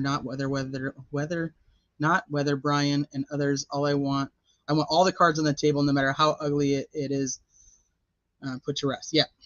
Well, that's why I'm hoping the trial actually happens in October, because then it would all be put to rest. But it's just so crazy for such a high profile case with, you're not talking like one murder. You're talking 4. That's a lot of evidence, because he's charged with each of those individually. They have to be able to present evidence to show all 4. You see what I'm saying? For him to be guilty on all of them. By the way, all these hearings are SOP. This is all part of the trial process. Personally, I'm going to wait until I can hear it all before I make a judgment. Fair enough. Yep. And they are. That's what I'm saying. Ann Taylor has to do this. She doesn't really have a choice. This is her job.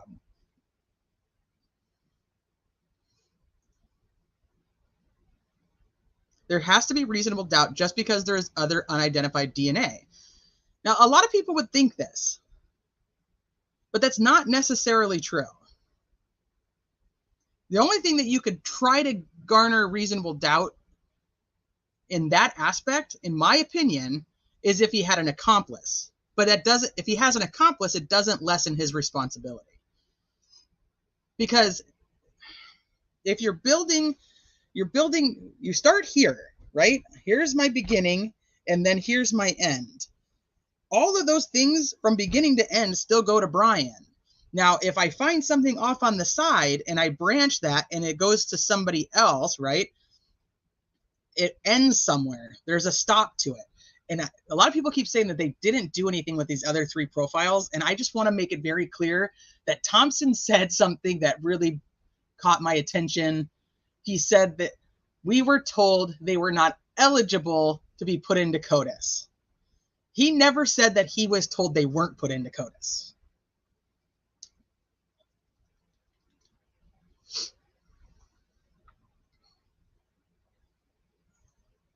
They're not hiding it, though. I don't know why. Why do you think they're hiding the evidence and the method that was used? The method is very clear, and there's no evidence that's not there. So I'm very curious why you say that. They're hiding its evidence and the method used. They used investigative genetic genealogy. The evidence is the DNA. The DNA that is an STR program or STR profile that was put into the program. So I don't know what evidence would they be hiding? You mean with the 3 other ones? With the 3 other profiles? Because that could have a different conversation with you on that one. Let me verify what you mean first. Oh, yeah.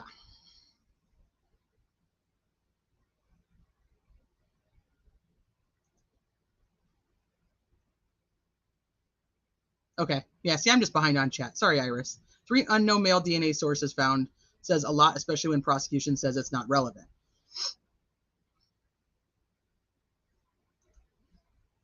The bottom line is we only have a few pieces of the puzzle. We don't even have the puzzle box with a picture to know what the finished puzzle is supposed to look. Exactly, Jen Liu. All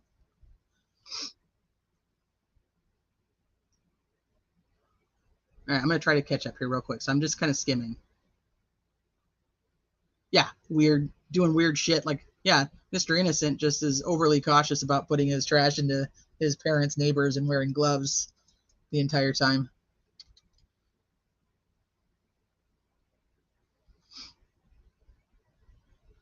The other DNA, we have no idea where it was found, so we have no idea what weight to give it yet. They're saying that 2 of the profiles were found inside the house and 1 outside the house.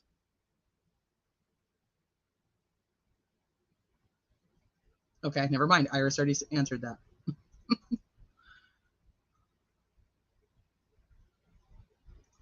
But you would have to admit that it's your knife sheath in order to say you're not sure how it got there. Right. Yeah, I think that there's a lot that are like, oh, they planted his DNA onto the knife sheath. Now, to me, that doesn't even make sense, because they then they went and got his DNA and then put it on the knife sheath and then tested it, and they backdated all the lab reports. Like that's like impossible. They have tons of evidence against him. The sympathizers like to pick on one piece of evidence at a time. It's the culmination of all of it that adds up to a killer. Exactly. So that's the whole puzzle. But that's why I say in these motions hearings and in the status conferences and things like that, we're focused on a puzzle. We're focused on a puzzle piece. And so people are like, oh, this or that, or when we get a new document that gets dropped and there's like, oh, new documents in the Idaho 4 case. We're looking at tiny puzzle pieces. Can I show you your email? Because I thought the PCA said one thing, but I'm not so sure now. Yeah, you can give me a couple minutes. I was going to open it up anyway, see if you guys want to come up. But yeah, just give me a couple minutes and I'll send you a link.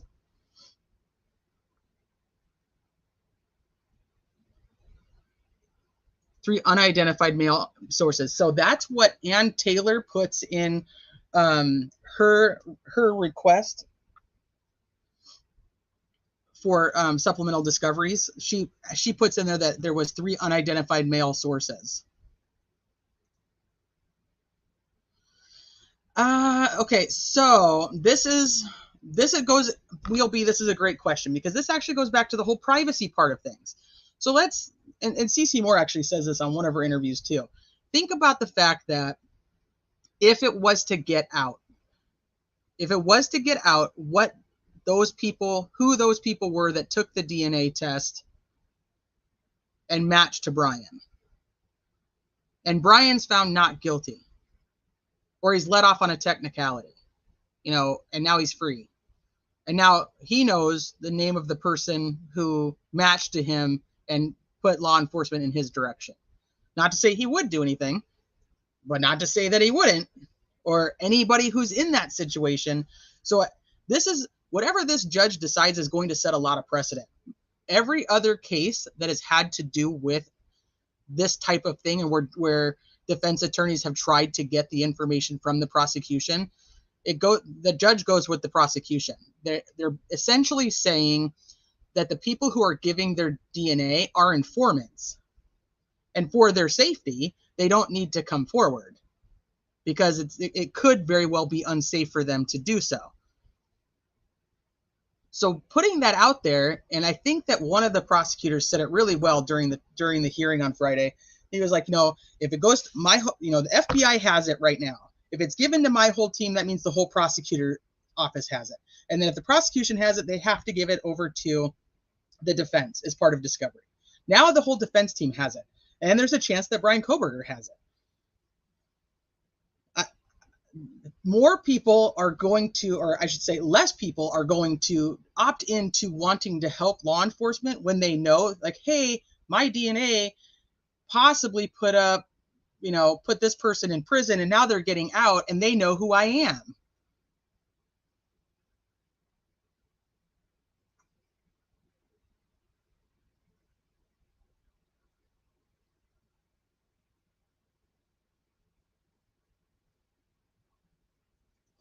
Yes, AT seemed to drop it after Thompson said that, if I remember correctly. Patty says they're hiding exculpatory evidence in the form of the 3 unknown male DNA. So this is why I said, if you pay close attention to what Thompson says, I found it very interesting. He doesn't say they don't exist, that these profiles don't exist. He says that as far as, should I find that part and play it for you guys? Because it's so intriguing the way that he says it. Let me see if I can find it really quick. If I can find it quickly, I'll play it for you, because I watched it a couple times, like, wait a minute, what are you saying here, buddy? Let me see.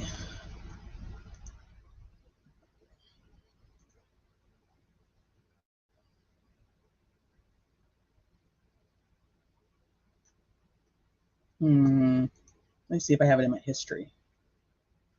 Give me 1 second. He answers it really very lawyery, is all I have to say. Because it was like, what are you saying?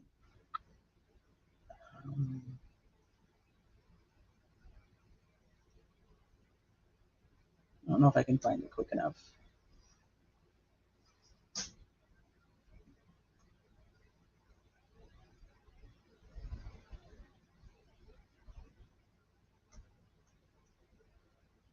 Is it this one? I guess we'll start with the state on the Further in the statute, get the materials. I don't know if I can find it fast enough. Maybe next time we talk about this, because I do have a couple other Idaho 4 lives planned, we can talk about it, unless you guys happen to know exactly where it is. They're refusing the notes and info as to how they developed family tree evidence. Okay, I'm going to skip down because I think that... Oh, bye, baby. Have fun. I'll see you in a little while. Because they used a backdoor loophole, I get that after reading the Intercept article. But it doesn't matter if they used a backdoor loophole. That's my whole point of all of this, is it doesn't matter. It wasn't illegal. A backdoor loophole isn't illegal. Teresa, pull up the doc. It says 2 additional males within the house where they discovered another unknown male DNA on glove. First 2 not actually unknown. Pull up the doc that says that. Okay, well, you're going to give me a second. I'm already way behind on chat trying to look up this freaking video. Is it possible that if he is guilty and he has an accomplice, that they could offer him a deal to give up the accomplice? Well, I don't think he has an accomplice, but they absolutely could. I mean, they can offer him a deal anytime they want to. But they don't believe he has an accomplice, so.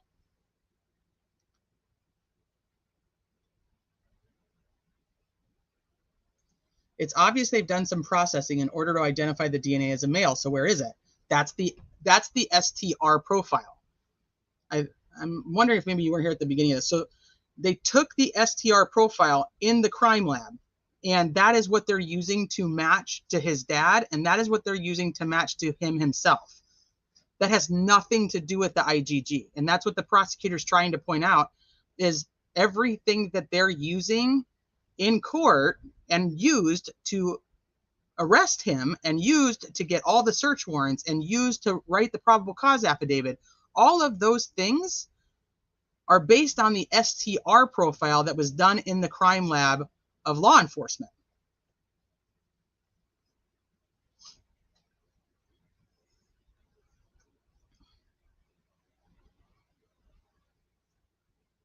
Oh, squeaky wheel. I'm not going to highlight that one, but I feel you.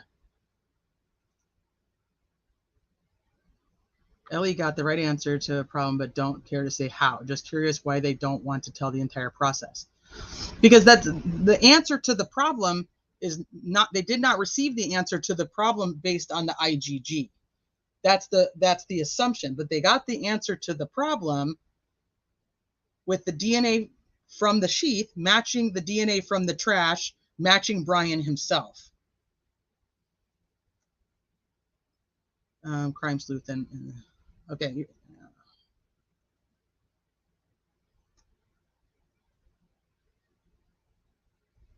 You can't. This is exact. You can't sprinkle touch DNA on anything to frame them. So that's what I'm saying. He has to say that the sheath was his, but that's not coming up. I mean, at this point, we don't even have an alibi. He has to give an alibi, or has to say whether he's actually going to have witnesses for an alibi come up during trial. He has to tell us by the 8th, or tell the prosecution by the 8th, because as of right now, he's just like, yeah, I was just driving around. If the judge goes by what has already happened in other states based on IgG, then defense will not see it. Yeah, this case, I think so. Judge better be ready. Not to mention just how fast everything has to be put together. We also get to know by the 8th, he has to say by the 8th whether or not he is going to waive his right to a speedy trial. If he does not waive it by the 8th, then we know for sure that court is on October 2nd. The trial is October 2nd, which is crazy to me. I'm curious what would occur for touch DNA to be on the sheath. That he touched it. He clicked the button. They must have a ton of evidence against him, and in my opinion, my gut tells me he's guilty. Yeah, I'll wait till the whole trial, but I am I'm going with that. He's most likely the right guy. They didn't do all of this to just go, yeah, this is not him.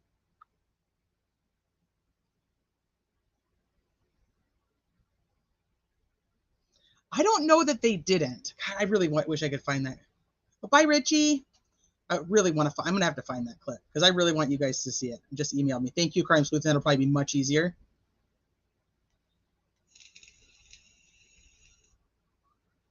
When contamination is involved or the specimen wasn't tested properly, it can yield false positives. So this information from the crime lab, the defense has all of that. That's what they were saying in the hearing, is the prosecution gave all of the STR information to the defense. If they had it, they gave it. They said they're waiting on one more form from the lab or one other result from the lab that they don't have yet. And as soon as they have it, they'll give it to the defense. So all the STR stuff has apparently been given to them, or they have one more thing to give. The people on a family tree are irrelevant anyway. His parents only share 50% of his DNA. Everyone else is less. So nobody is a match to DNA at the crime scene except Brian. Exactly.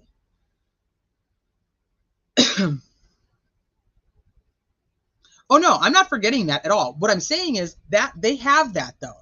And the purposes of what this live is about is the investigative genetic genealogy side of it. And they have the stuff from the lab. So yeah, it absolutely can be faulty. They can go and hire their experts to go and show all the statistics of crap that's gone wrong in the labs.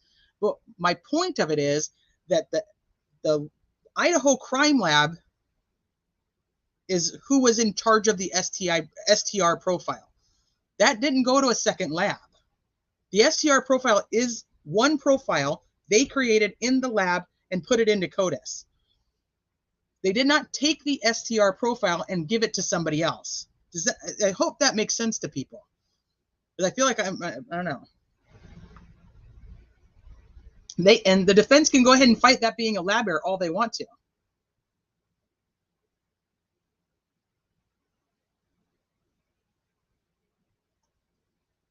I expect Ann Taylor to file a motion on September with waiving speedy trial and asking for a continuance. Her motive is to squeeze all the info out of the state possible before halting the process. I think that's very true, and I think that they also are hoping that if they can gain additional evidence that's now they can actually state it's going to take them time to go through and process and figure out what they want to do with.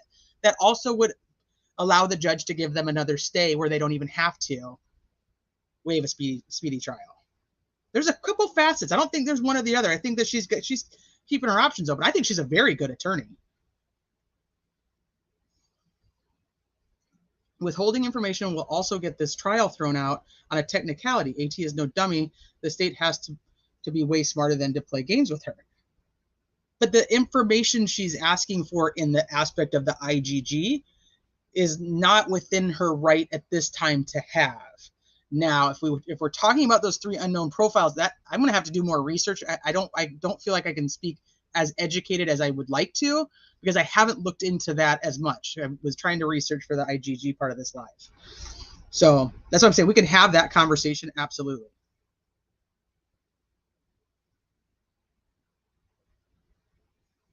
Yes. Correct, Joe Lookin. Exactly. Every crime scene will have multiple DNA profiles at it. Our houses have DNA from our visitors. The DNA are interested in is on the sheet that the suspect had. Well, there was like the one case where the lady was killed and they came in and ran DNA and they ended up finding DNA. I think it was on one of the walls or the windows. Maybe it was a windowsill. And they ended up getting the DNA and they arrested the person. And the guy was the person who had lived there previously. His DNA was just still in the place that he had lived before.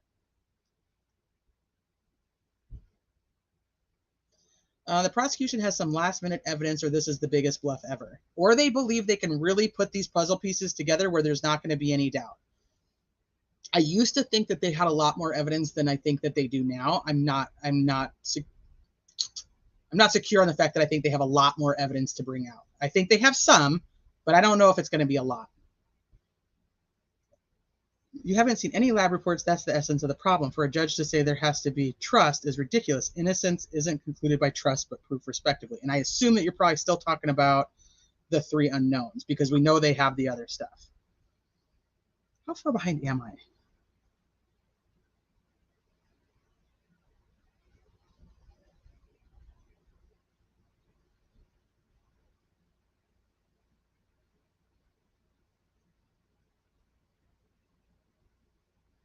Oh, Patty, I absolutely agree. Yeah, I will always. That's why I'm like, I'm so okay with everybody having their own opinion. We're all looking at this from our own perspectives of what we think and what we, where we come from, and we don't know all the pieces yet. So yeah, no, have whatever opinion you want. I absolutely respect you.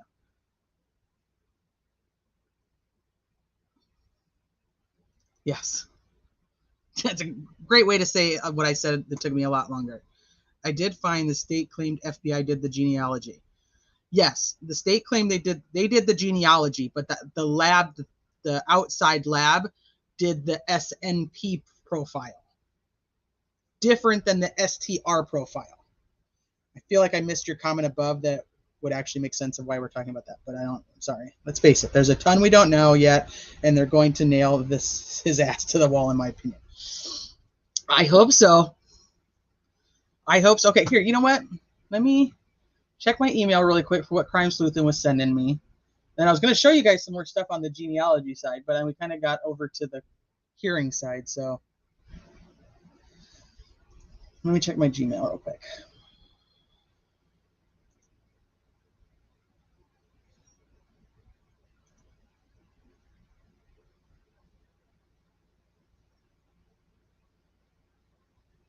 So it says on December 17th, 2022, lab analysts were aware of 2 additional males' DNA within the house where the deceased were located, and another unknown male DNA on a glove found outside the residence. Right, the glove is the one that Chris McDonough found. The defense is unaware of what sort of testing, if any, was conducted on these samples other than the STR DNA profiles. They have the DNA. They have the DNA profiles. Further, these separate and distinct male DNA profiles were not identified through CODIS, leading to the conclusion that the profiles do not belong to Mr. Koberger. Okay. That is not necessarily 100% accurate. Give me 1 second.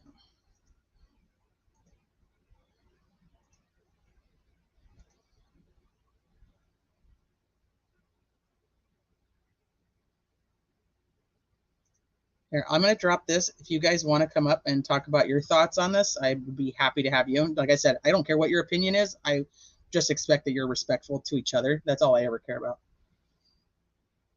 Everybody has the right to their opinion, but we all have the right for kindness. Okay. The lab analysts were aware of 2 additional males' DNA within the house. Doesn't say unknown. This is what Crime Sleuthin's point is here. It doesn't say unknown.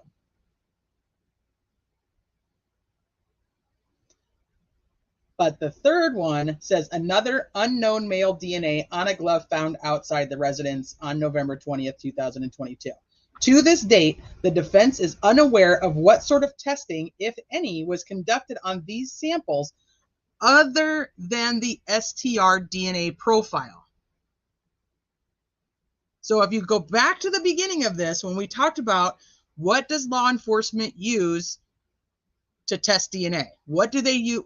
What do they have to get from the DNA to be able to use it? What is the one that is admissible in court? That it has been for 20 some years, plus years. I don't know, probably way longer than that. I'm totally dating myself. You guys remember which profile? Hi, Crime Sleuthin. Hey, girl. Thank you for sending this. Yeah, I could see this in my head, but I couldn't read it verbatim. I'll wait. I'm patient. I'll wait until you have it up, and then I want to ask my question because I'm like, okay. Wait, what? All right, let me download it so I can grab it real quick. Okay. I mean, it's basically what I think you just read there, although that's too tiny. I can't read it, but. All right, so let me make it big. Okay, so 2 additional, it's a little blurry. You guys see it okay? 2 additional males' DNA within the house. It does not specifically state unknown. Doesn't mean it's known. It doesn't say known either. So take it for what you want. Yes, Yeah, STR. Look at you guys. You guys do know what's going on. Yeah, so that's what's got me confused. The part at the very beginning where it says 2 additional males' DNA within the house, blah blah blah, and then another unknown male DNA, but it doesn't say unknown for the first 2. It doesn't say, but it also says another unknown. It doesn't say and an unknown. It says and another unknown. But here's the thing. Bottom line on this whole thing, I'm going to go down here, the part that's not highlighted. To this date, the defense is unaware of what sort of testing, if any, was conducted on these samples, other than the STR DNA profile. Yeah. They have the DNA profile from all 3 of those. So people who say they haven't done anything with those, or that the defense doesn't have anything, this is exactly what we're talking about here. The STR is the profile that law enforcement will use. Now, this actually makes more sense. Further, these 3 separate and distinct male DNA profiles were not identified. So they're unidentified males. Right, and that means that they did run them. And then that's where that means that they have their profile. Right? That's where they kind of forked off from. The one from the sheath got sent on to the FBI, to IGG, right? I'm sorry, to IGG and then the FBI. Once the IGG had the SNPs, then they sent it to IGG. So they take the DNA. The DNA was given to, okay, so 2 separate things happened with the DNA. So this is going to get tricky because of the wording. The Kohberger DNA that was matched to the sheath. They take the touch DNA. Oh, thank you guys. Thank you, Kim. Hi, Allie. They take the touch DNA from the sheath. They took it to the crime lab. They took a portion of it and they created an STR profile. They took another portion of it. That is Idaho State Lab, right? Right. I believe it was. I'd have to go back and listen to exactly what they said, but I'm almost positive it was the Idaho State Lab. I just hate to say that 100% when it's out of memory, but it was a law enforcement lab. I do know that. So that's where they create the STR DNA profile. They took that profile and they put it in CODIS. The STR goes into CODIS. Okay. Mm-hmm.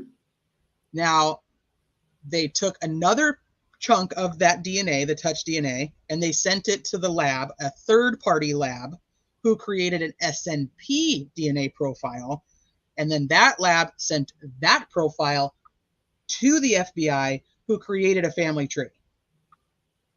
This is why I keep saying two totally separate things. Okay, so I'm trying to. So STR cannot be converted or really do anything with it. They couldn't do anything with it, so they had to have another sample of the DNA sent over for SNPs. Right. You can't take an STR profile and make it an SNP profile. It doesn't work that way. What they're looking at is 2 different. This is why I said to get into the biology of it, which I know a little bit about, but not enough where I would want to try to tell anybody this is exactly how it is. Basically, one is the repetition of certain things, and the other one is the changes. Repeats. Yeah, short tandem repeats. I just want to say it in a way that people kind of get it. So it's one is repetition, and the other one is things that are changed. I know the STR is much shorter. It is, and it gives you a look at the SNP is history. The one that's good for genealogy. Correct. So 2 separate things. So what this right here says is that the crime lab created STR profiles of each of those 3 male DNAs. They know what the profile is. They know that profile, that STR profile, does not match Kohberger. You don't have to put that into CODIS to match Kohberger. Right. You can tell when they're looking you could tell your DNA is different. This is not Brian's DNA. The DNA is put into CODIS to match to either an unsolved crime or a crime, any crime, I should say, unsolved, solved, or it can be a parental match. I know it's dad, but I think it's mom and dad. I think it's any parent. Oh, yes, So that- Iris.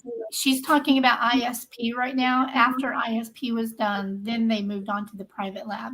She's asking about that. Isn't, hold on.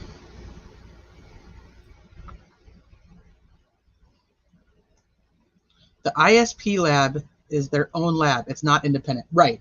That's for the STR profile. So their labs did the STR profiles. And this is what they're saying they have given to the defense. They've given Brian's STR profile, and they've given the STR profile of all three of the unknown males. Is this confusing? I don't know how. I'm trying to make sure I. No, it's not confusing. Yeah, that's not confusing for me. I So- actually get that. Right. And so I'm not good with this DNA stuff either. And if I talk about it, I'm reading from like a good source so that I don't Isn't mess Ellie up. supposed Because to I use just an don't know it myself, you know. Isn't Ellie supposed to use an independent lab? Well, they would use the law enforcement labs. That's why I said I don't know which lab did it. I hate to say which lab did it. I know that it was a crime lab. That's what I know. It was a law enforcement lab. Okay. Hey, Adjusted Fate. Crime Sleuth and Criminality. One of those profiles had to be Koberger. He wasn't known until December 19th. Well, this is the PCA, so by then they did know. Yeah, I think this is just. No, this isn't the PCA. This is her. This is Ann Taylor. Motion, right? Yeah, this is Ann Taylor's request for discovery. Either I think it might be number 2 or number 3. So this is her filling it out saying, hey, we're aware, as the defense, we're aware that they had 3 unknown male profiles. We have the STR DNA profile, but we don't know if they did anything else with it, which makes more sense now to what Thompson said at the hearing. Like, they want to know if it was put through CODIS. We were told it's not eligible to be put through CODIS. And it doesn't have to go through CODIS to match to Brian or to say it's not Brian's. Does that make sense? Yeah. The STR profile is going to tell you that it doesn't match Brian. Why not that, Nikki? So I don't think they got the DNA confirmation until just a few days before they arrested, right? So I'd say that one more time. They didn't get an actual confirmation on okay, so from in the PCA, the DNA that they're referring to in that one was, wait a minute, I've confused myself now. So in some of the warrants, I know that said like do not use the genetic genealogy to do this, like to give us the warrant. Is that what you mean? I know that's right. They didn't have DNA confirmation for sure until after they arrested him, but they did have. Did they have any DNA confirmation on his dad before they arrested him? It's been a while since I've read that one. Did they have any confirmation on the dad? Yeah, was that before or after they took the trash? Is what I'm asking. Oh, well, see, that's another thing that we aren't 100% sure of, and if you guys are, you let me know. When they went and got the trash, did they already have the results of the IgG? This is where the whole thing is trying to be put in there, that it's fruit of the poisonous tree, because they're saying that the IgG is what led them to go look at the trash, but that's not necessarily true. We have all the stuff with the white Elantra and everything else, and that's what they're saying is, hey, all of those things is what led us to go look at the trash. It has nothing to do with this. Be real. Yeah, that is a good question. From my understanding, the defense is questioning the ethics of how FBI obtained the information via genealogy. I agree with that, but here's the thing. The ethics is not the legality. Those two are not the same thing. What the FBI did to obtain the information via genealogy, whether it was right or whether it was a loophole, no matter what, it's not illegal. Which therefore makes no fruit of the poisonous tree on anything regardless. So why is the prosecution having a hard time producing records of the lab used?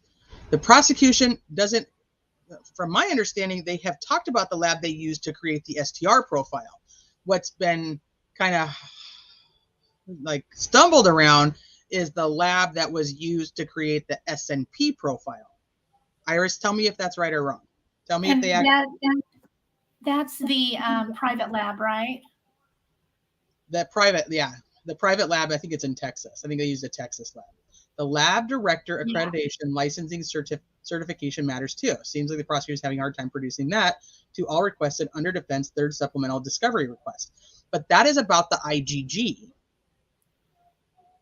Exactly. And what they're trying to say is that the defense doesn't need to know anything about the IGG.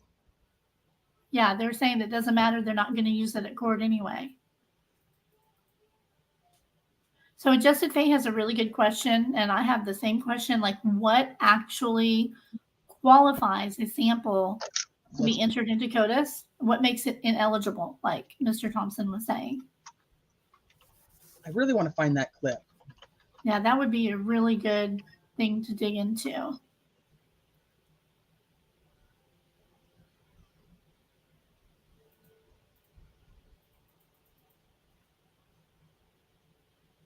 Let's pull it up. So CODIS is the acronym for the Combined DNA Index System. How do these DNA databases using CODIS work?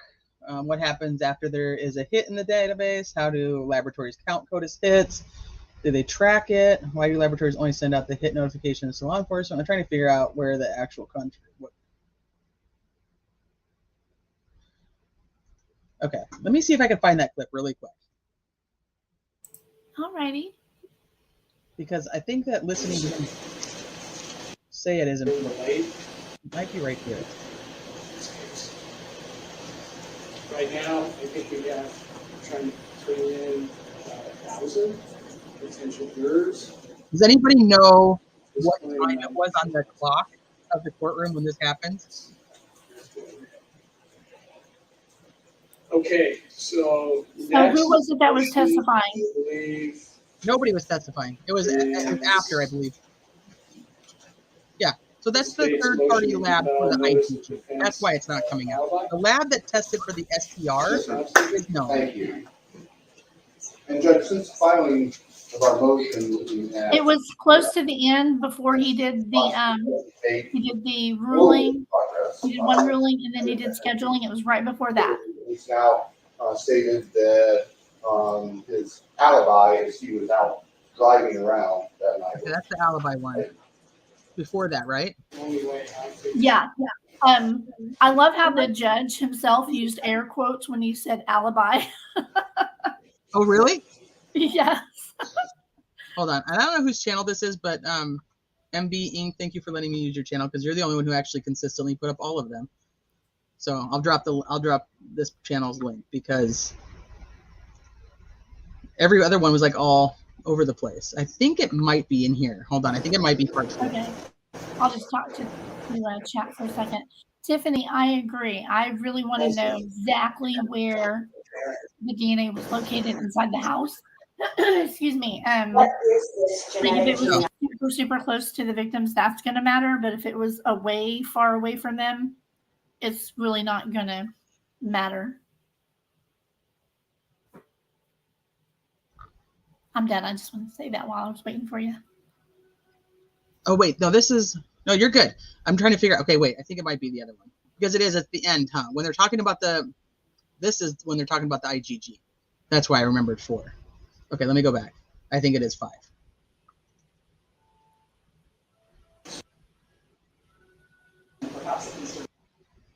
Available.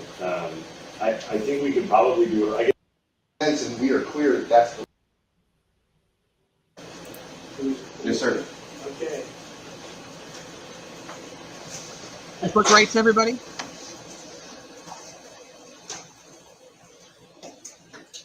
Keep the lines of communication open. Okay. Be respectful to each other. I think it might be a little bit before this, if I'm not mistaken. Some of this can be. I'm looking at my notes to see if there's an indication in here anywhere in what order. First deadline for discovery That includes also all litigation and sentencing. Before this one, so maybe it's this one. At this late date, I do not believe it is possible, even if the defense were to provide. Yeah, it's right after that. It's either right before that or right after that. Everything else that needs to be done leading up to a week before October 2nd. Alibi? Yes, sir. Thank you.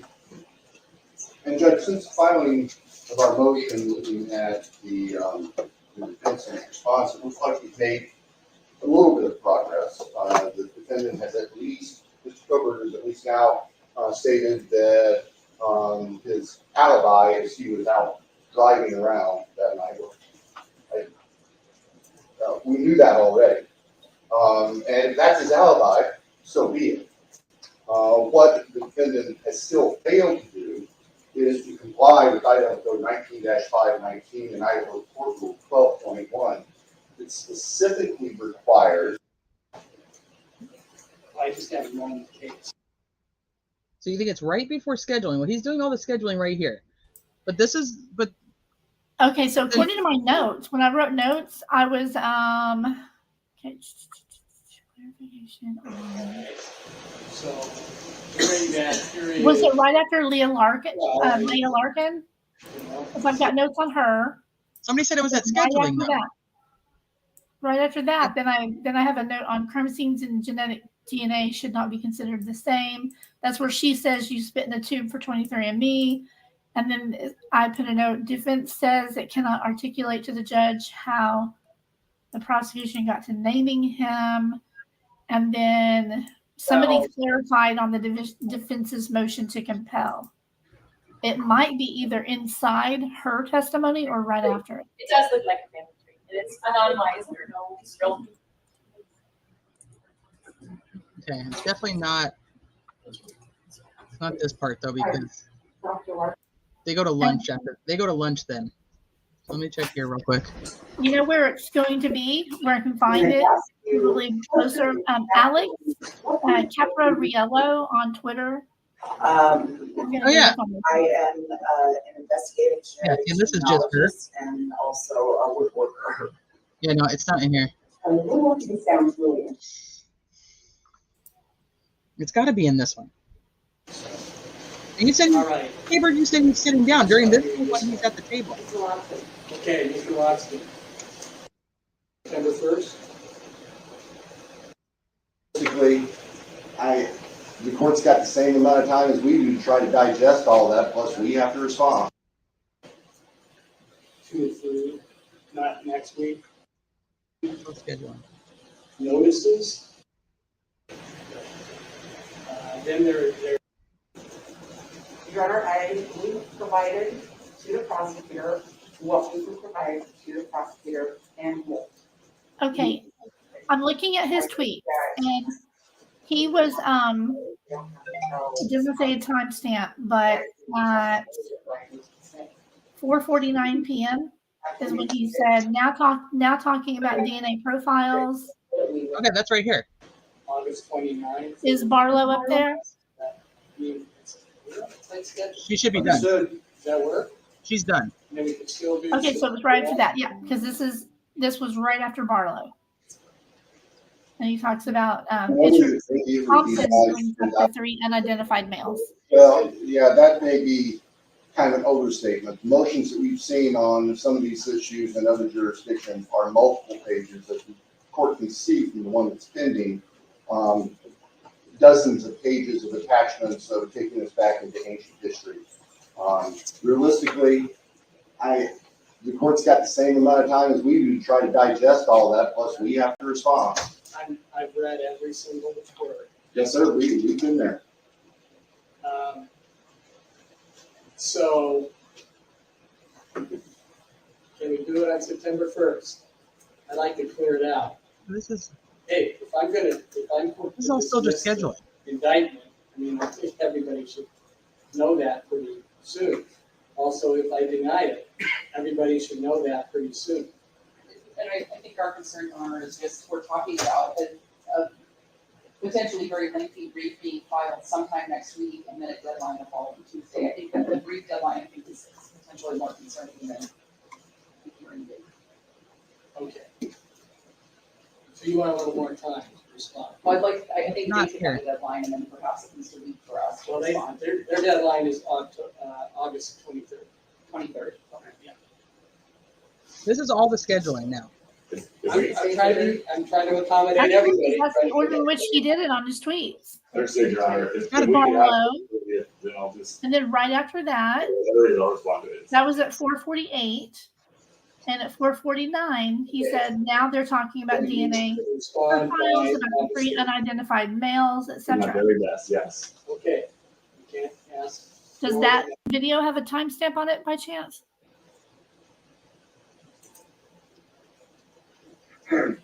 You say It you're just has, not like- available September 6th, But I mean, his 7th, clock has 8th. 4:51 right now. Correct, so I was.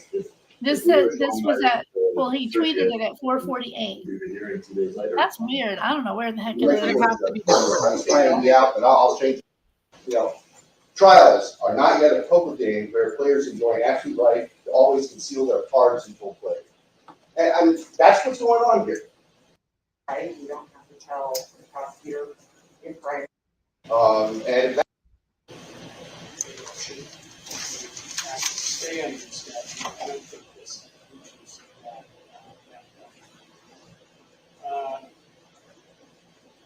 So I'm going to deny the request to stay the proceedings under Idaho Code 2-313 subsection 2, and I'm going to loan that notify. I wasn't expecting to play it, so I didn't pay attention to where it was, and now I'm irritated that I don't know where it is. That I didn't think to do either. It might be right after he does this. Jury selection. Because he did, I remember him saying, now, what about this other motion or something right after he does this part? Case. Right now, I think we have trying to bring in 1,000 potential jurors. And Judge, since the filing of our motion looking at the defense response, it looks like we've made a little bit of progress. The defendant has at least, Mr. Covert has at least now stated that his alibi is he was out driving around that night. We knew that already. And if that's his alibi, so be it. What the defendant has still failed to do is to comply with Idaho Code 19-519 and Idaho Court Rule 12.1 that specifically requires a defendant to provide identified names of witnesses who will be called to support the alibi along with their addresses. Defendant has only said, well, I may do that, or I may call witnesses, or I'll do it through cross-examination, and of course I have the right to testify on my behalf. We don't question that. At this late date, I do not believe it is possible, even if the defense were to provide a list of the names of witnesses and addresses today, but with everything else that needs to be done leading up to a week before October 2nd, that there's any way that the state could reasonably be expected to respond with the, as contemplated by the ruling statute.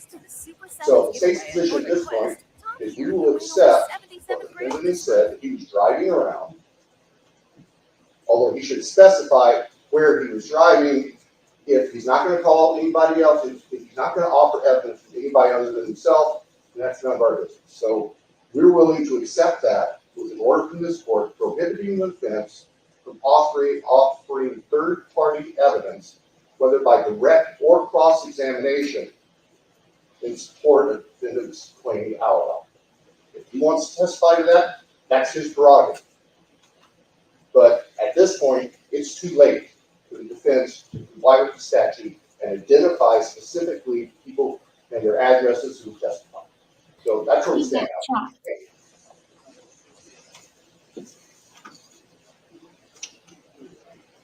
Ms. Taylor? Okay, Judge. All right. Your Honor, we provided to the prosecutor what we would provide to the prosecutor. It might come up right after she talks. I think that Mr. Thompson's right. We don't have to tell the prosecutor if Brian's going to testify or what Brian needs to say. We have indicated that that it's possible that we would have additional things that might come out through expert testimony and cross-examining the state's expert. I don't have documentation to give to the state today. I am not going to go into any more of that at this moment. I understand when October is. I definitely understand that, and I've heard everybody's thoughts and concerns. I get that. But I mean, this is what we have, and when there's more, I will play. Your Honor, with all respect, that is exactly what the rule and statute are designed to prohibit. As the U.S. Supreme Court observed in Taylor v. Williams, the ease with which an alibi can be fabricated. The defense is waiting to gather up evidence, seeing what they can fabricate to match that evidence, saying, oh, by the way, here's an alibi now. That is specifically what's prohibited by the statute, by the rule, by the comments of the U.S. Supreme Court on Williams v. Florida. You know, trials are not yet a poker game where players enjoy an absolute right to always conceal their cards until play. And that's what's going on here. That's why the rule exists. You just need to cut it off and we'll move forward. The defendant can testify to his own alibi if that's what he wants to do. But it violates the rule, the statute, and the rights of the state to a fair trial to allow third-party evidence, whether by direct or cross.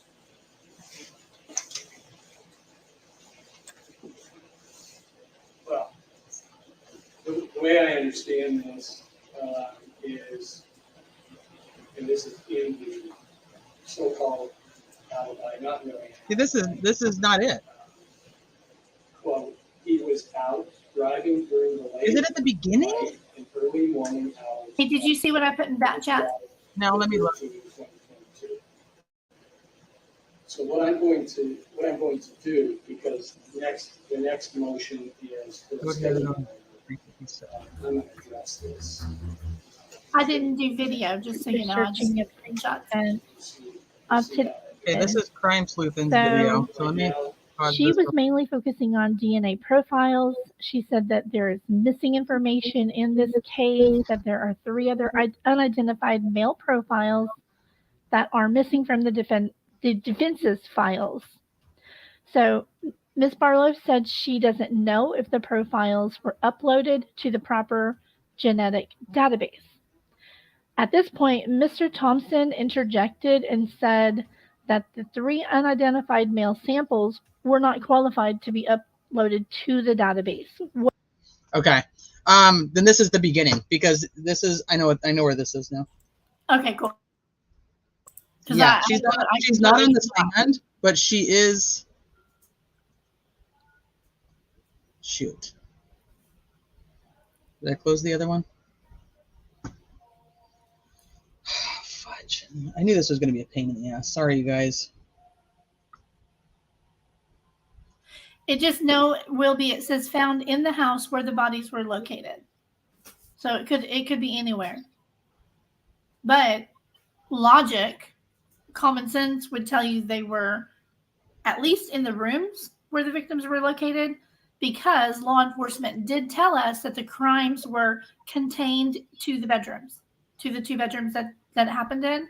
So I think it's safe to assume that the DNA was in the rooms, but we don't know where in the rooms.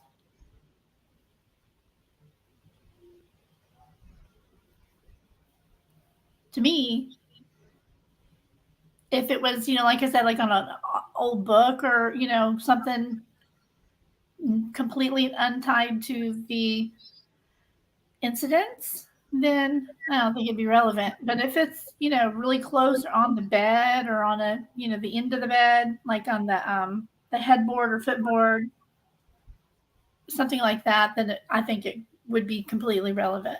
But we don't know where it's at.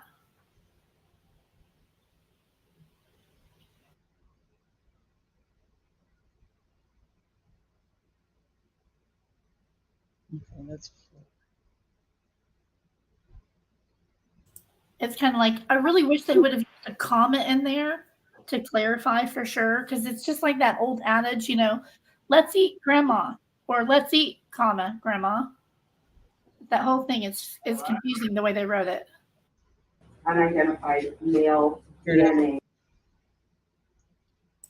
Yay! At least you had the you clip. did it. I remembered when he was standing like that. Awesome. Okay. Finally. Sorry, you guys. Samples, 2 from within the house, 1 from outside of it. Let me back up just a little bit so we can hear what she says. Thinking about that, what are you saying that they didn't provide to you?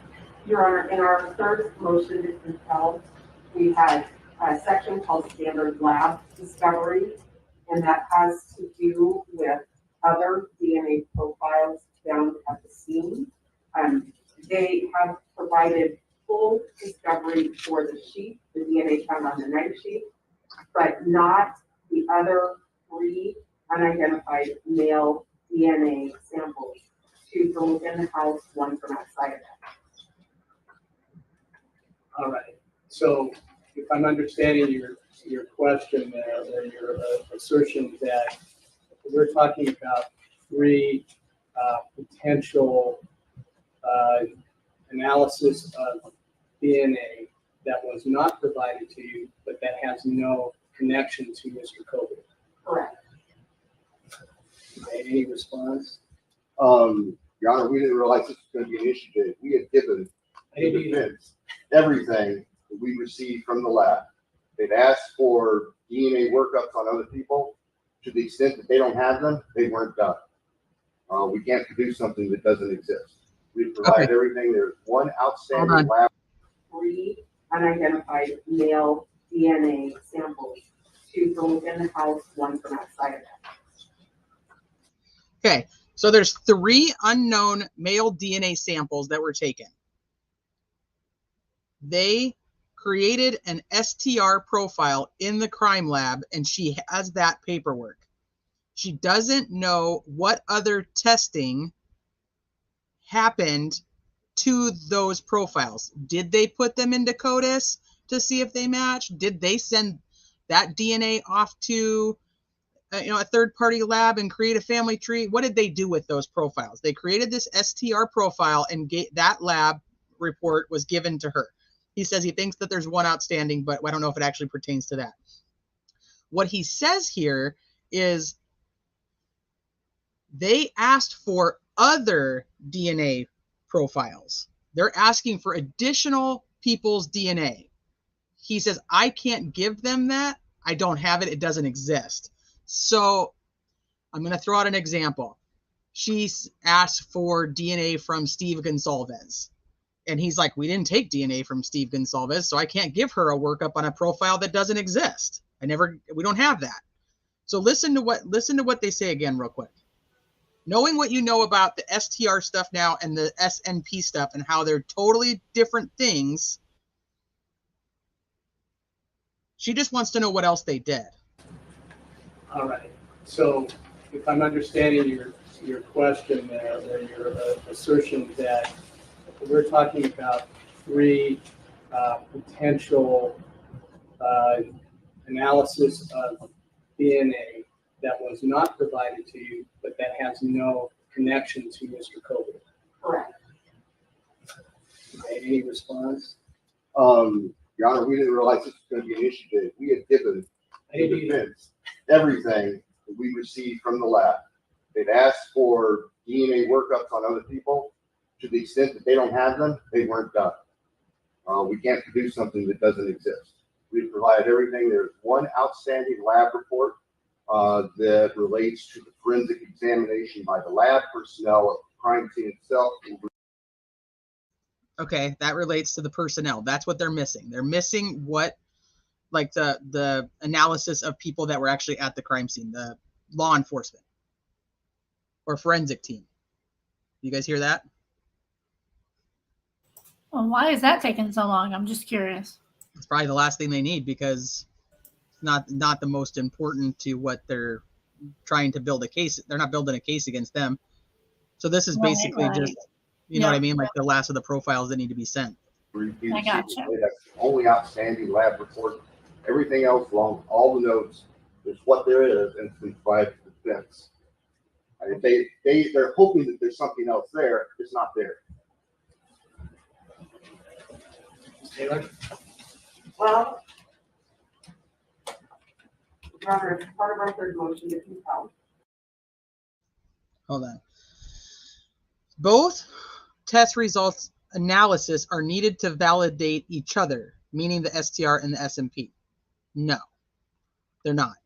So the STR profile and the SNP profile, if you were going to use them to convict him, if they were both going to be presented at trial, then you would have to show that you'd have to show the test results and the analysis on how they got there for both things to show that the samples came from the same thing. So that they originated at the same spot.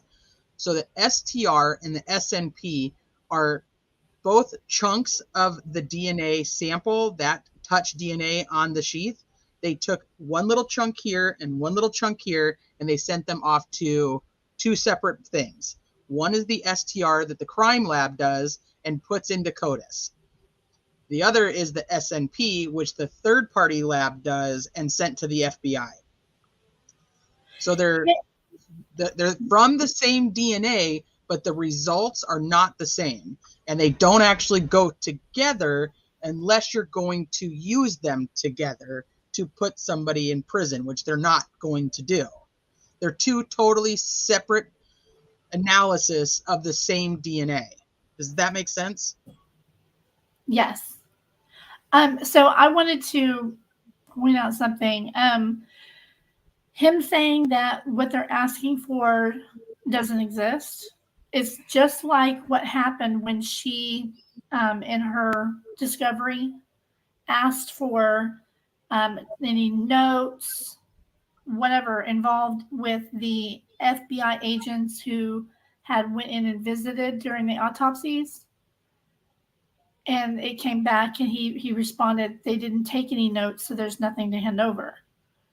Well, a lot of people took that to mean, and I see it all over the place, that they didn't give them anything related to the autopsy. And that's not what he was saying didn't exist. It was right.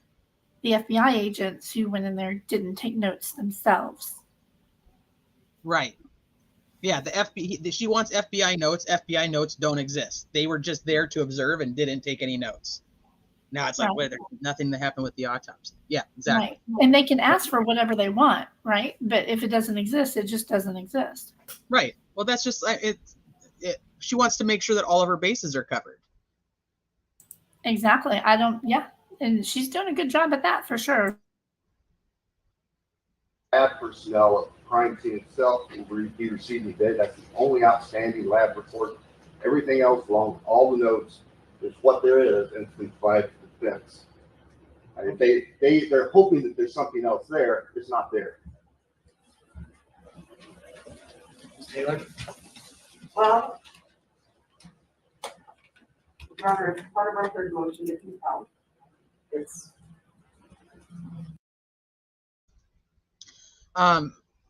So the STR and the SNP analysis, the records don't matter because their end game is different. So prosecutors and law enforcement, since the use of DNA essentially, have used what's known as an STR profile in court. An SNP profile never goes to court. It's only ever, and it's so new anyway, it's been used to, in a crime lab, like an LE crime lab, cannot even make an SNP report or an SNP profile. Only these third-party labs can. So yeah, and that's what the one lady, Vargas, was explaining how that Right. process works. And like, it's so new. The first time that it's ever actually been used to solve a case through IGG was 2018. It's new. it's very new. I mean, they have solved like hundreds of cases now when you combine wrongful convictions, because that's another place that's really wanting to use it, is the Innocence Project. Yes. Identifying John and Jane Does and using the SNPs to put away criminals that left DNA at a crime scene. Most of the time it's been cold cases. This is one of the first active cases, which is why I do believe this is going to be precedent setting in the decisions that he makes, is because this is one of the first, not the first, but one of the first that's actually used during an active criminal investigation. And every other time, that's why I said all the other cases that have had IGG used have either pled, they've already pled out, or including the Golden State Killer. So there was no trial. And the no IGG person is testifying, which is why she even says, like, in this, like this day, she says, hey, we're not using these people as witnesses for the trial. We just need them here to help the judge understand why this is important. Now, he can make a ruling that they have to turn it over, but that's going to be a whole nother ball game because of the fact that they don't actually have it. The FBI does, and how are you going to get there? And then you're going to have to fight the fact that you have all this privacy that goes with all the other people that are in there. Mm-hmm. And are you court precedent currently in other states outside of Idaho says the defense team does not get to have the SNP profiles and the way that the family tree is made. They're not allowed to have it. STR is what has been used for many, many years now in a courtroom. We just I think as a general public, we think like DNA. It's the DNA. So we use DNA in court. Why wouldn't you give up the DNA, right? But it's a different profile of the DNA. It gives you different information than what the STR does. And the STR is all that is required in a courtroom at this time. SNP is actually better because it actually tells you more about that specific person. So yeah. Gabriela Vargas is the one who solved a 30-year-old case not very long ago using IGG. Yes. She's smart. She's very well. They're all very smart, and that's why I said even Leah Larkin, who doesn't necessarily err on the side of that law enforcement should be using this, she's still very intelligent. She's very good at what she does. That's just her opinion on what should be done with the information. It's not regulated enough, which is why I keep saying that even if they used a loophole like Vargas is saying is possible, which we don't know that they did, but even if they did, it's not illegal. Yeah, I wonder if this is going to spark any, new legislation. Oh, it is. Utah's already trying to pass stuff about the legality behind the loopholes.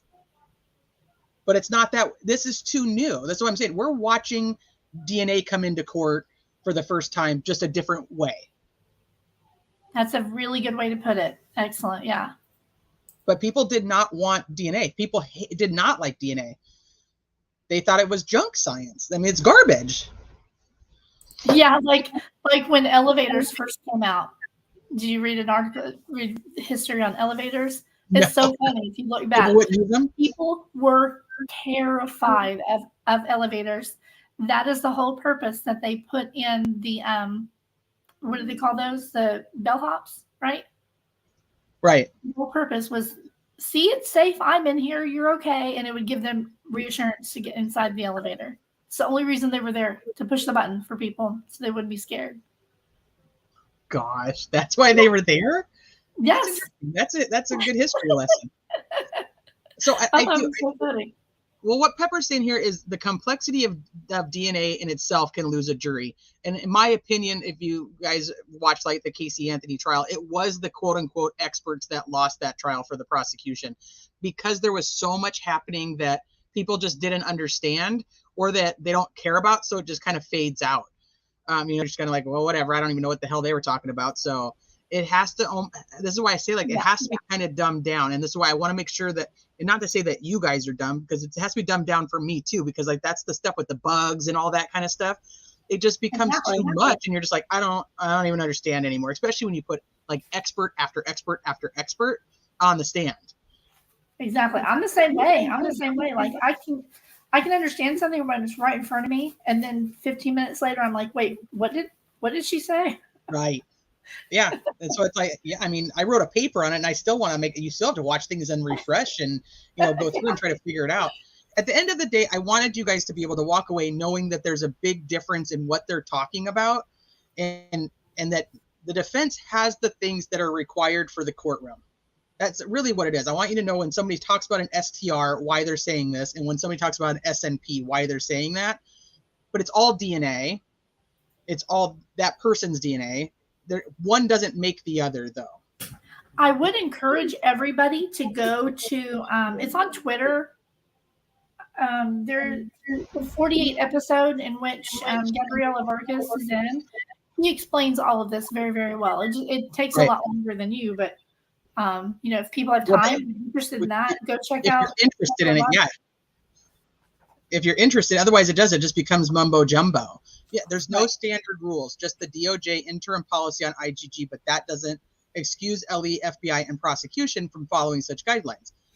Correct, except for it's not illegal. Yeah. It said they're on the honor system. Correct. Well, if they went through a loophole, they basically broke the terms of service with that website. If they did it, we don't even know that they did it. Aries girl, hi, honey. I bet they did, T. I honestly, I suspect they did. And you know what? If that's what it took, people were terrified. There was an unaliver on the loose, and people were scared, and they were desperate to find whoever it was. So I get it. But I don't think even if they could prove that happened, that it would make any difference anyway. Right. Well, once again, the whole process, most law enforcement agencies don't have forensic genetic genealogists on their staff. They are people like CeCe Moore or like Gabriela Vargas that they hire as outside people to do it.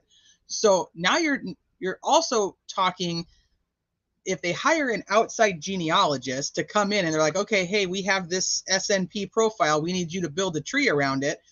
Does this person legally have to work to the standard that law enforcement would, because they're not an officer? They're not an officer of the court. They're not an officer of law enforcement, and they're not sworn or unsworn. Yes, that is a very good point. They're a private party. So now, is it okay that they use a loophole? Like, that's what Vargas was saying, is that she knows people in her industry, which is self-taught genealogists, that have gone and used the loopholes to get the information that for a case they're working for LE. Not saying that I know law enforcement technically has people that are in there doing it. We don't know that yet. Not many places have an actual law enforcement person doing it. Right. Can you address also, so a lot of people are misunderstanding her CV where she explains that she is self-taught, but people like her and people like CeCe Moore, there is no official degrees and stuff for that yet because it's so new. Correct. So they just started a couple programs that will give you a certification, but it's not a degree. So you can get a degree in and be a geneticist, like a geneticist, or you can even get a degree in botany, biology and botany is what she has. No, there's just for the genealogy side of it, there are degrees that you can get to be part of that, but they don't encompass this whole entire thing. So she said that her biology degree helped her a lot in her learning. Vargas, yeah. Yeah, CeCe Moore doesn't have that. Colleen Fitzpatrick doesn't have that. Yeah, I noticed that CeCe Moore actually uses tools that Vargas developed.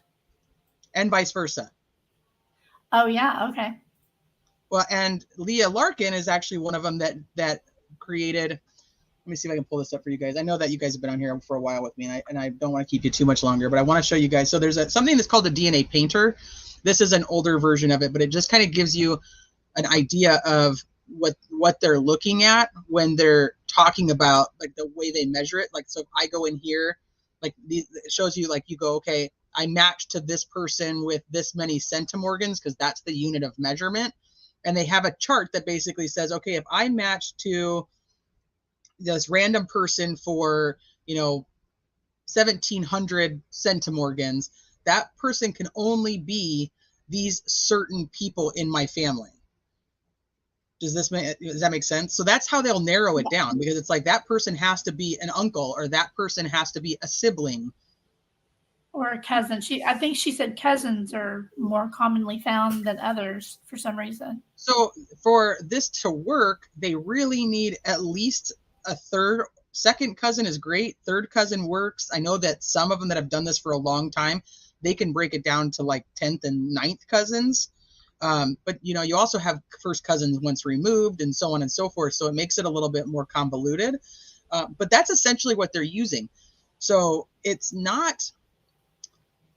science, but it's not science. You don't have to be a scientist to be able to use these things. Yeah.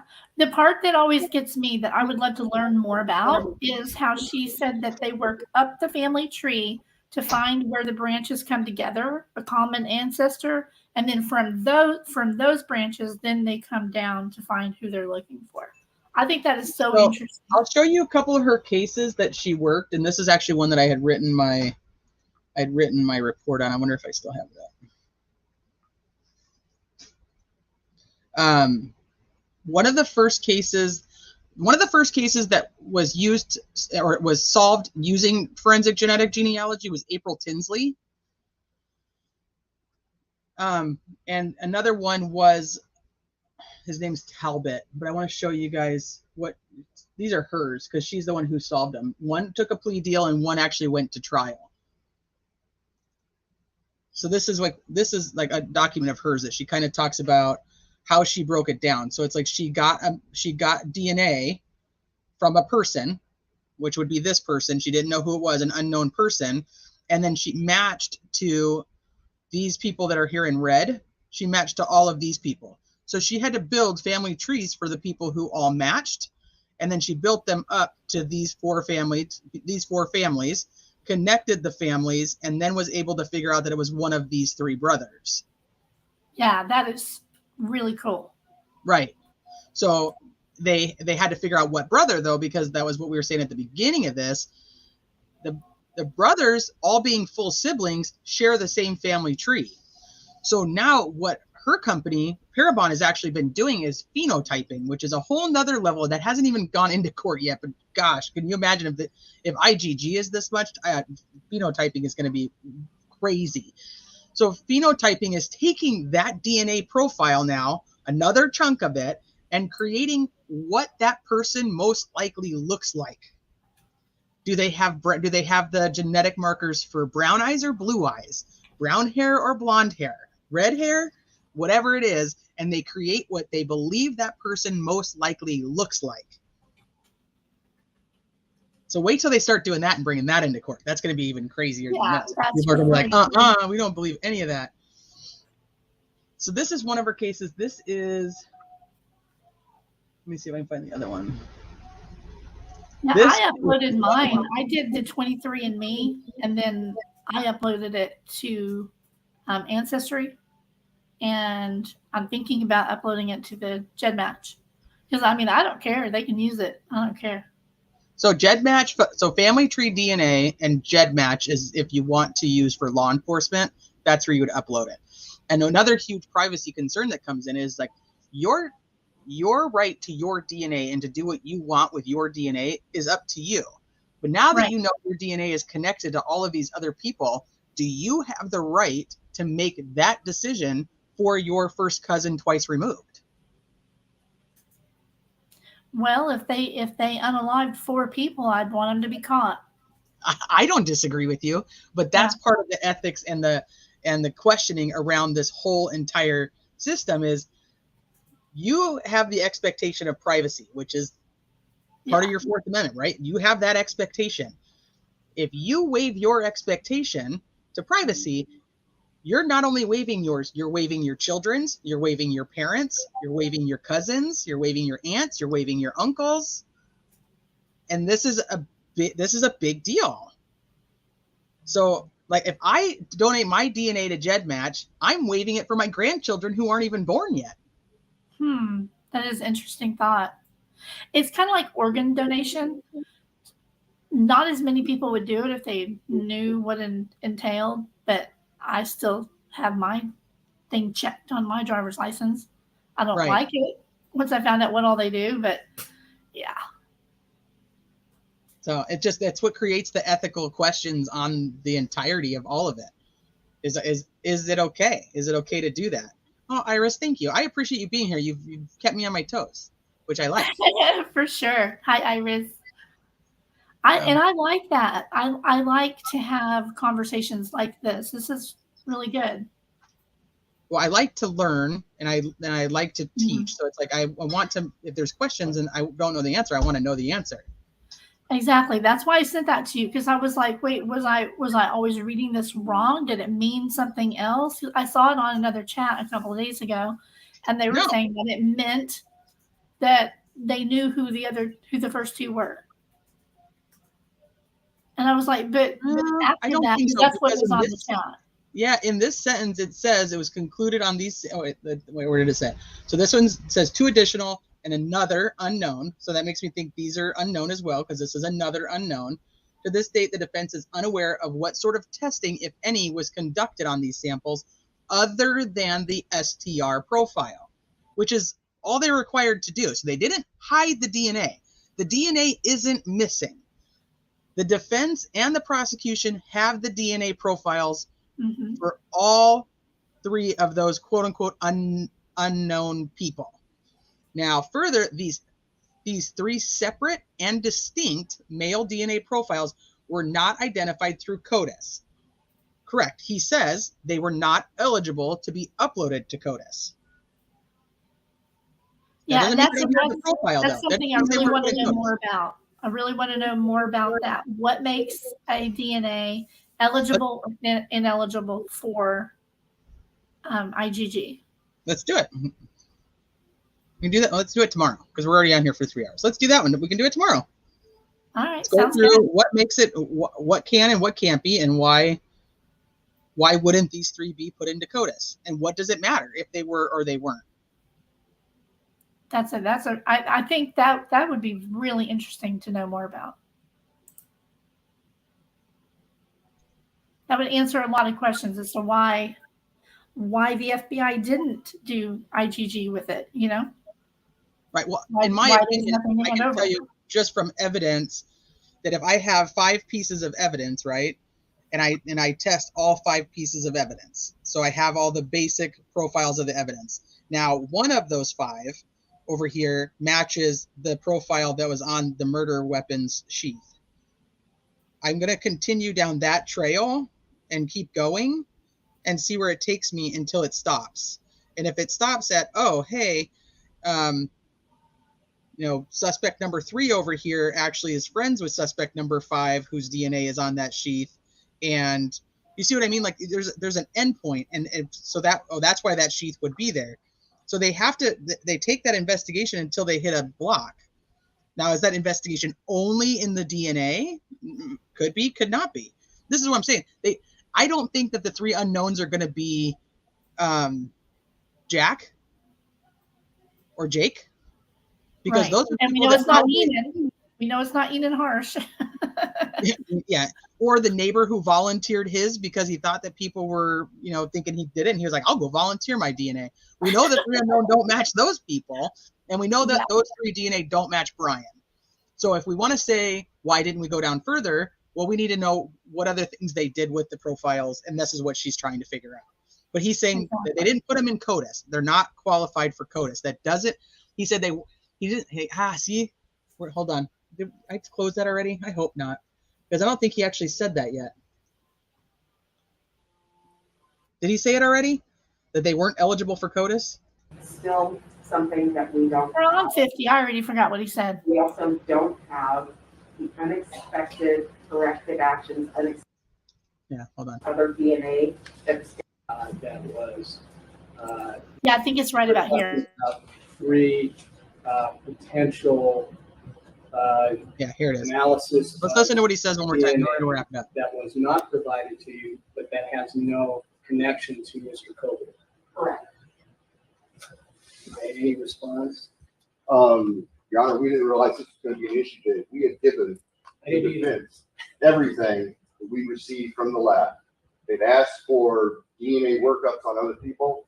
To the extent that they don't have them, they weren't done. We can't produce something that doesn't exist. We provided everything. There's one outstanding lab report that relates to the forensic examination by the lab personnel of the crime scene itself. We received today. That's the only outstanding lab report. Everything else, along with all the notes, is what there is, and it's been provided to the defense. And if they're hoping that there's something else there, it's not there. Taylor? Well, Okay, so he hasn't said it yet. Your Honor, as part of our third motion to compel, it's still something that we don't have. We also don't have the unexpected corrective actions, unexpected results from the Idaho State Police Forensics Lab for the 6 months before and the 6 months after November. I think he already said it. We did, Yeah. Has no connection to Mr. Cole. correct. Did he say it? I totally missed Any it. response? I was No. reading. I didn't realize this was gonna be an issue today. We had given I the didn't either. defense everything I think this is it. received from the lab. They've asked for DNA workups on other people. To the extent that they don't have them, they weren't done.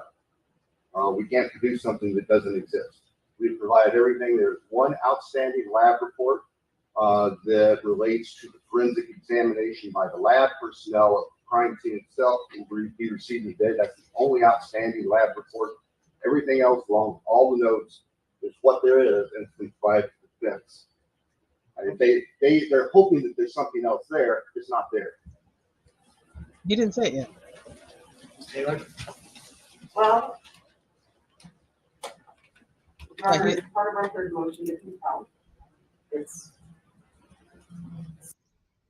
part but not the full.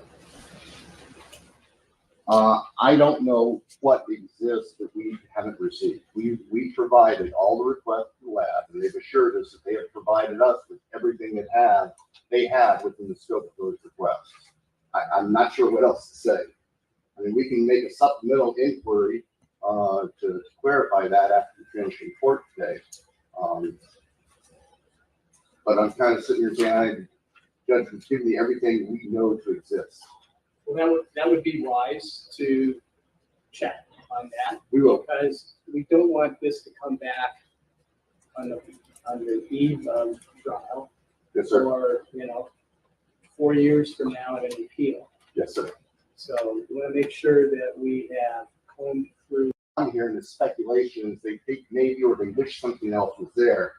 But as far as we know, it doesn't exist. I don't know what else we can say. You can't respond to something that isn't real. Sorry, Judge. I mean, we're just sorting it out. Yes, sir. Making sure that everything that there is shared. We'll make- Except for the ones that you don't want. Absolutely. Yes, sir. And that's one of the reasons for it. We'll make an additional inquiry to the lab to see if there's anything else in the form of emails that they haven't already provided to us. I would add, I mean, there are times, okay, in the world of the law. No, it's not. It's not here. It's when they're talking about that the FBI has it, which I do think is closer to the end. I'm gonna look for it tonight. So tomorrow I was planning on starting the little mini series on. I had pulled every interview I could possibly find of family, friends, prosecutor, POI, not POI, the PIO, public information, PIO. Sorry, not the POI. I don't have any of Brian. The coroner. I try to pull every interview from the beginning of the case and put it together in a timeline. So I'm gonna start going through, and we're just gonna, so we can just watch all the old interviews and see what is said and what we think happened, or what questions we can answer now based on what we know now that we didn't know then when we thought something happened. Does that make sense? So we're gonna go through those. That's gonna take a long time. I have over 6 hours of interviews, not counting the press conferences. So that's why I said it's going to be like a mini series, because there's no way to do all of that. And I want to make sure we go through everything. And I hope I have everything. So if there isn't a particular interview that you think like maybe I don't have, or maybe I should have, feel free any time during that little mini series to send it to me and I'll let you know. I try to put them in order by date. I was going to start that tomorrow, but I think I'm going to find this clip and we'll talk about CODIS, and we'll talk about some of the requirements of CODIS and just some of the things that happen with the lab stuff. And we can go through that first, and then maybe Wednesday we'll start the going back in time mini series. That sounds good. All right. Well, thank you so much for having me on. Oh, girl. heck yeah. Thank you for coming up. Yeah, anytime. Love your channel, girl. I'm going to go back to chat. Right back at you. So I think that there's another part where he talks about this DNA, and because he's talking about I'm gonna find it, because he says they weren't eligible to go into CODIS. And I don't know where it is, and I feel like I've already wasted enough time today looking for it, so I'll try to find it tonight. If you guys happen to find it, please feel free to send it to me so I don't have to look too. And then, so we're gonna do a little bit of some stuff on the Idaho 4. We're gonna go through some of the old stuff and just one of the very last lives I did was with Alex Erickson, and it was a questionnaire that we had completed, basically saying these are all of our outstanding questions. So I'm going to pull that up, see if we can answer any of those questions, and then add any of our new questions to it. So we can have an updated version going into trial, if we have a trial, which, hey, by the end of this little mini series, we might know. Depends on how long it takes to go through hours and hours and hours of interviews. So, but thank you guys. As I tell you guys every time, I know that you guys have 1,000 other places that you guys could be and other things that you could be doing, and you choose to spend your time here with me. I immensely appreciate each and every single one of you. Thank you, Crime Sleuthin, for coming up and sharing that little snippet. I appreciate you guys. I will set a time for tomorrow and create the live so that you guys know when it'll be. I'll see you guys mañana. And True Crime Crazy, if you're here, you're going to get a whole lot of my lives now. So hope you aren't too mad. All right, see you guys later.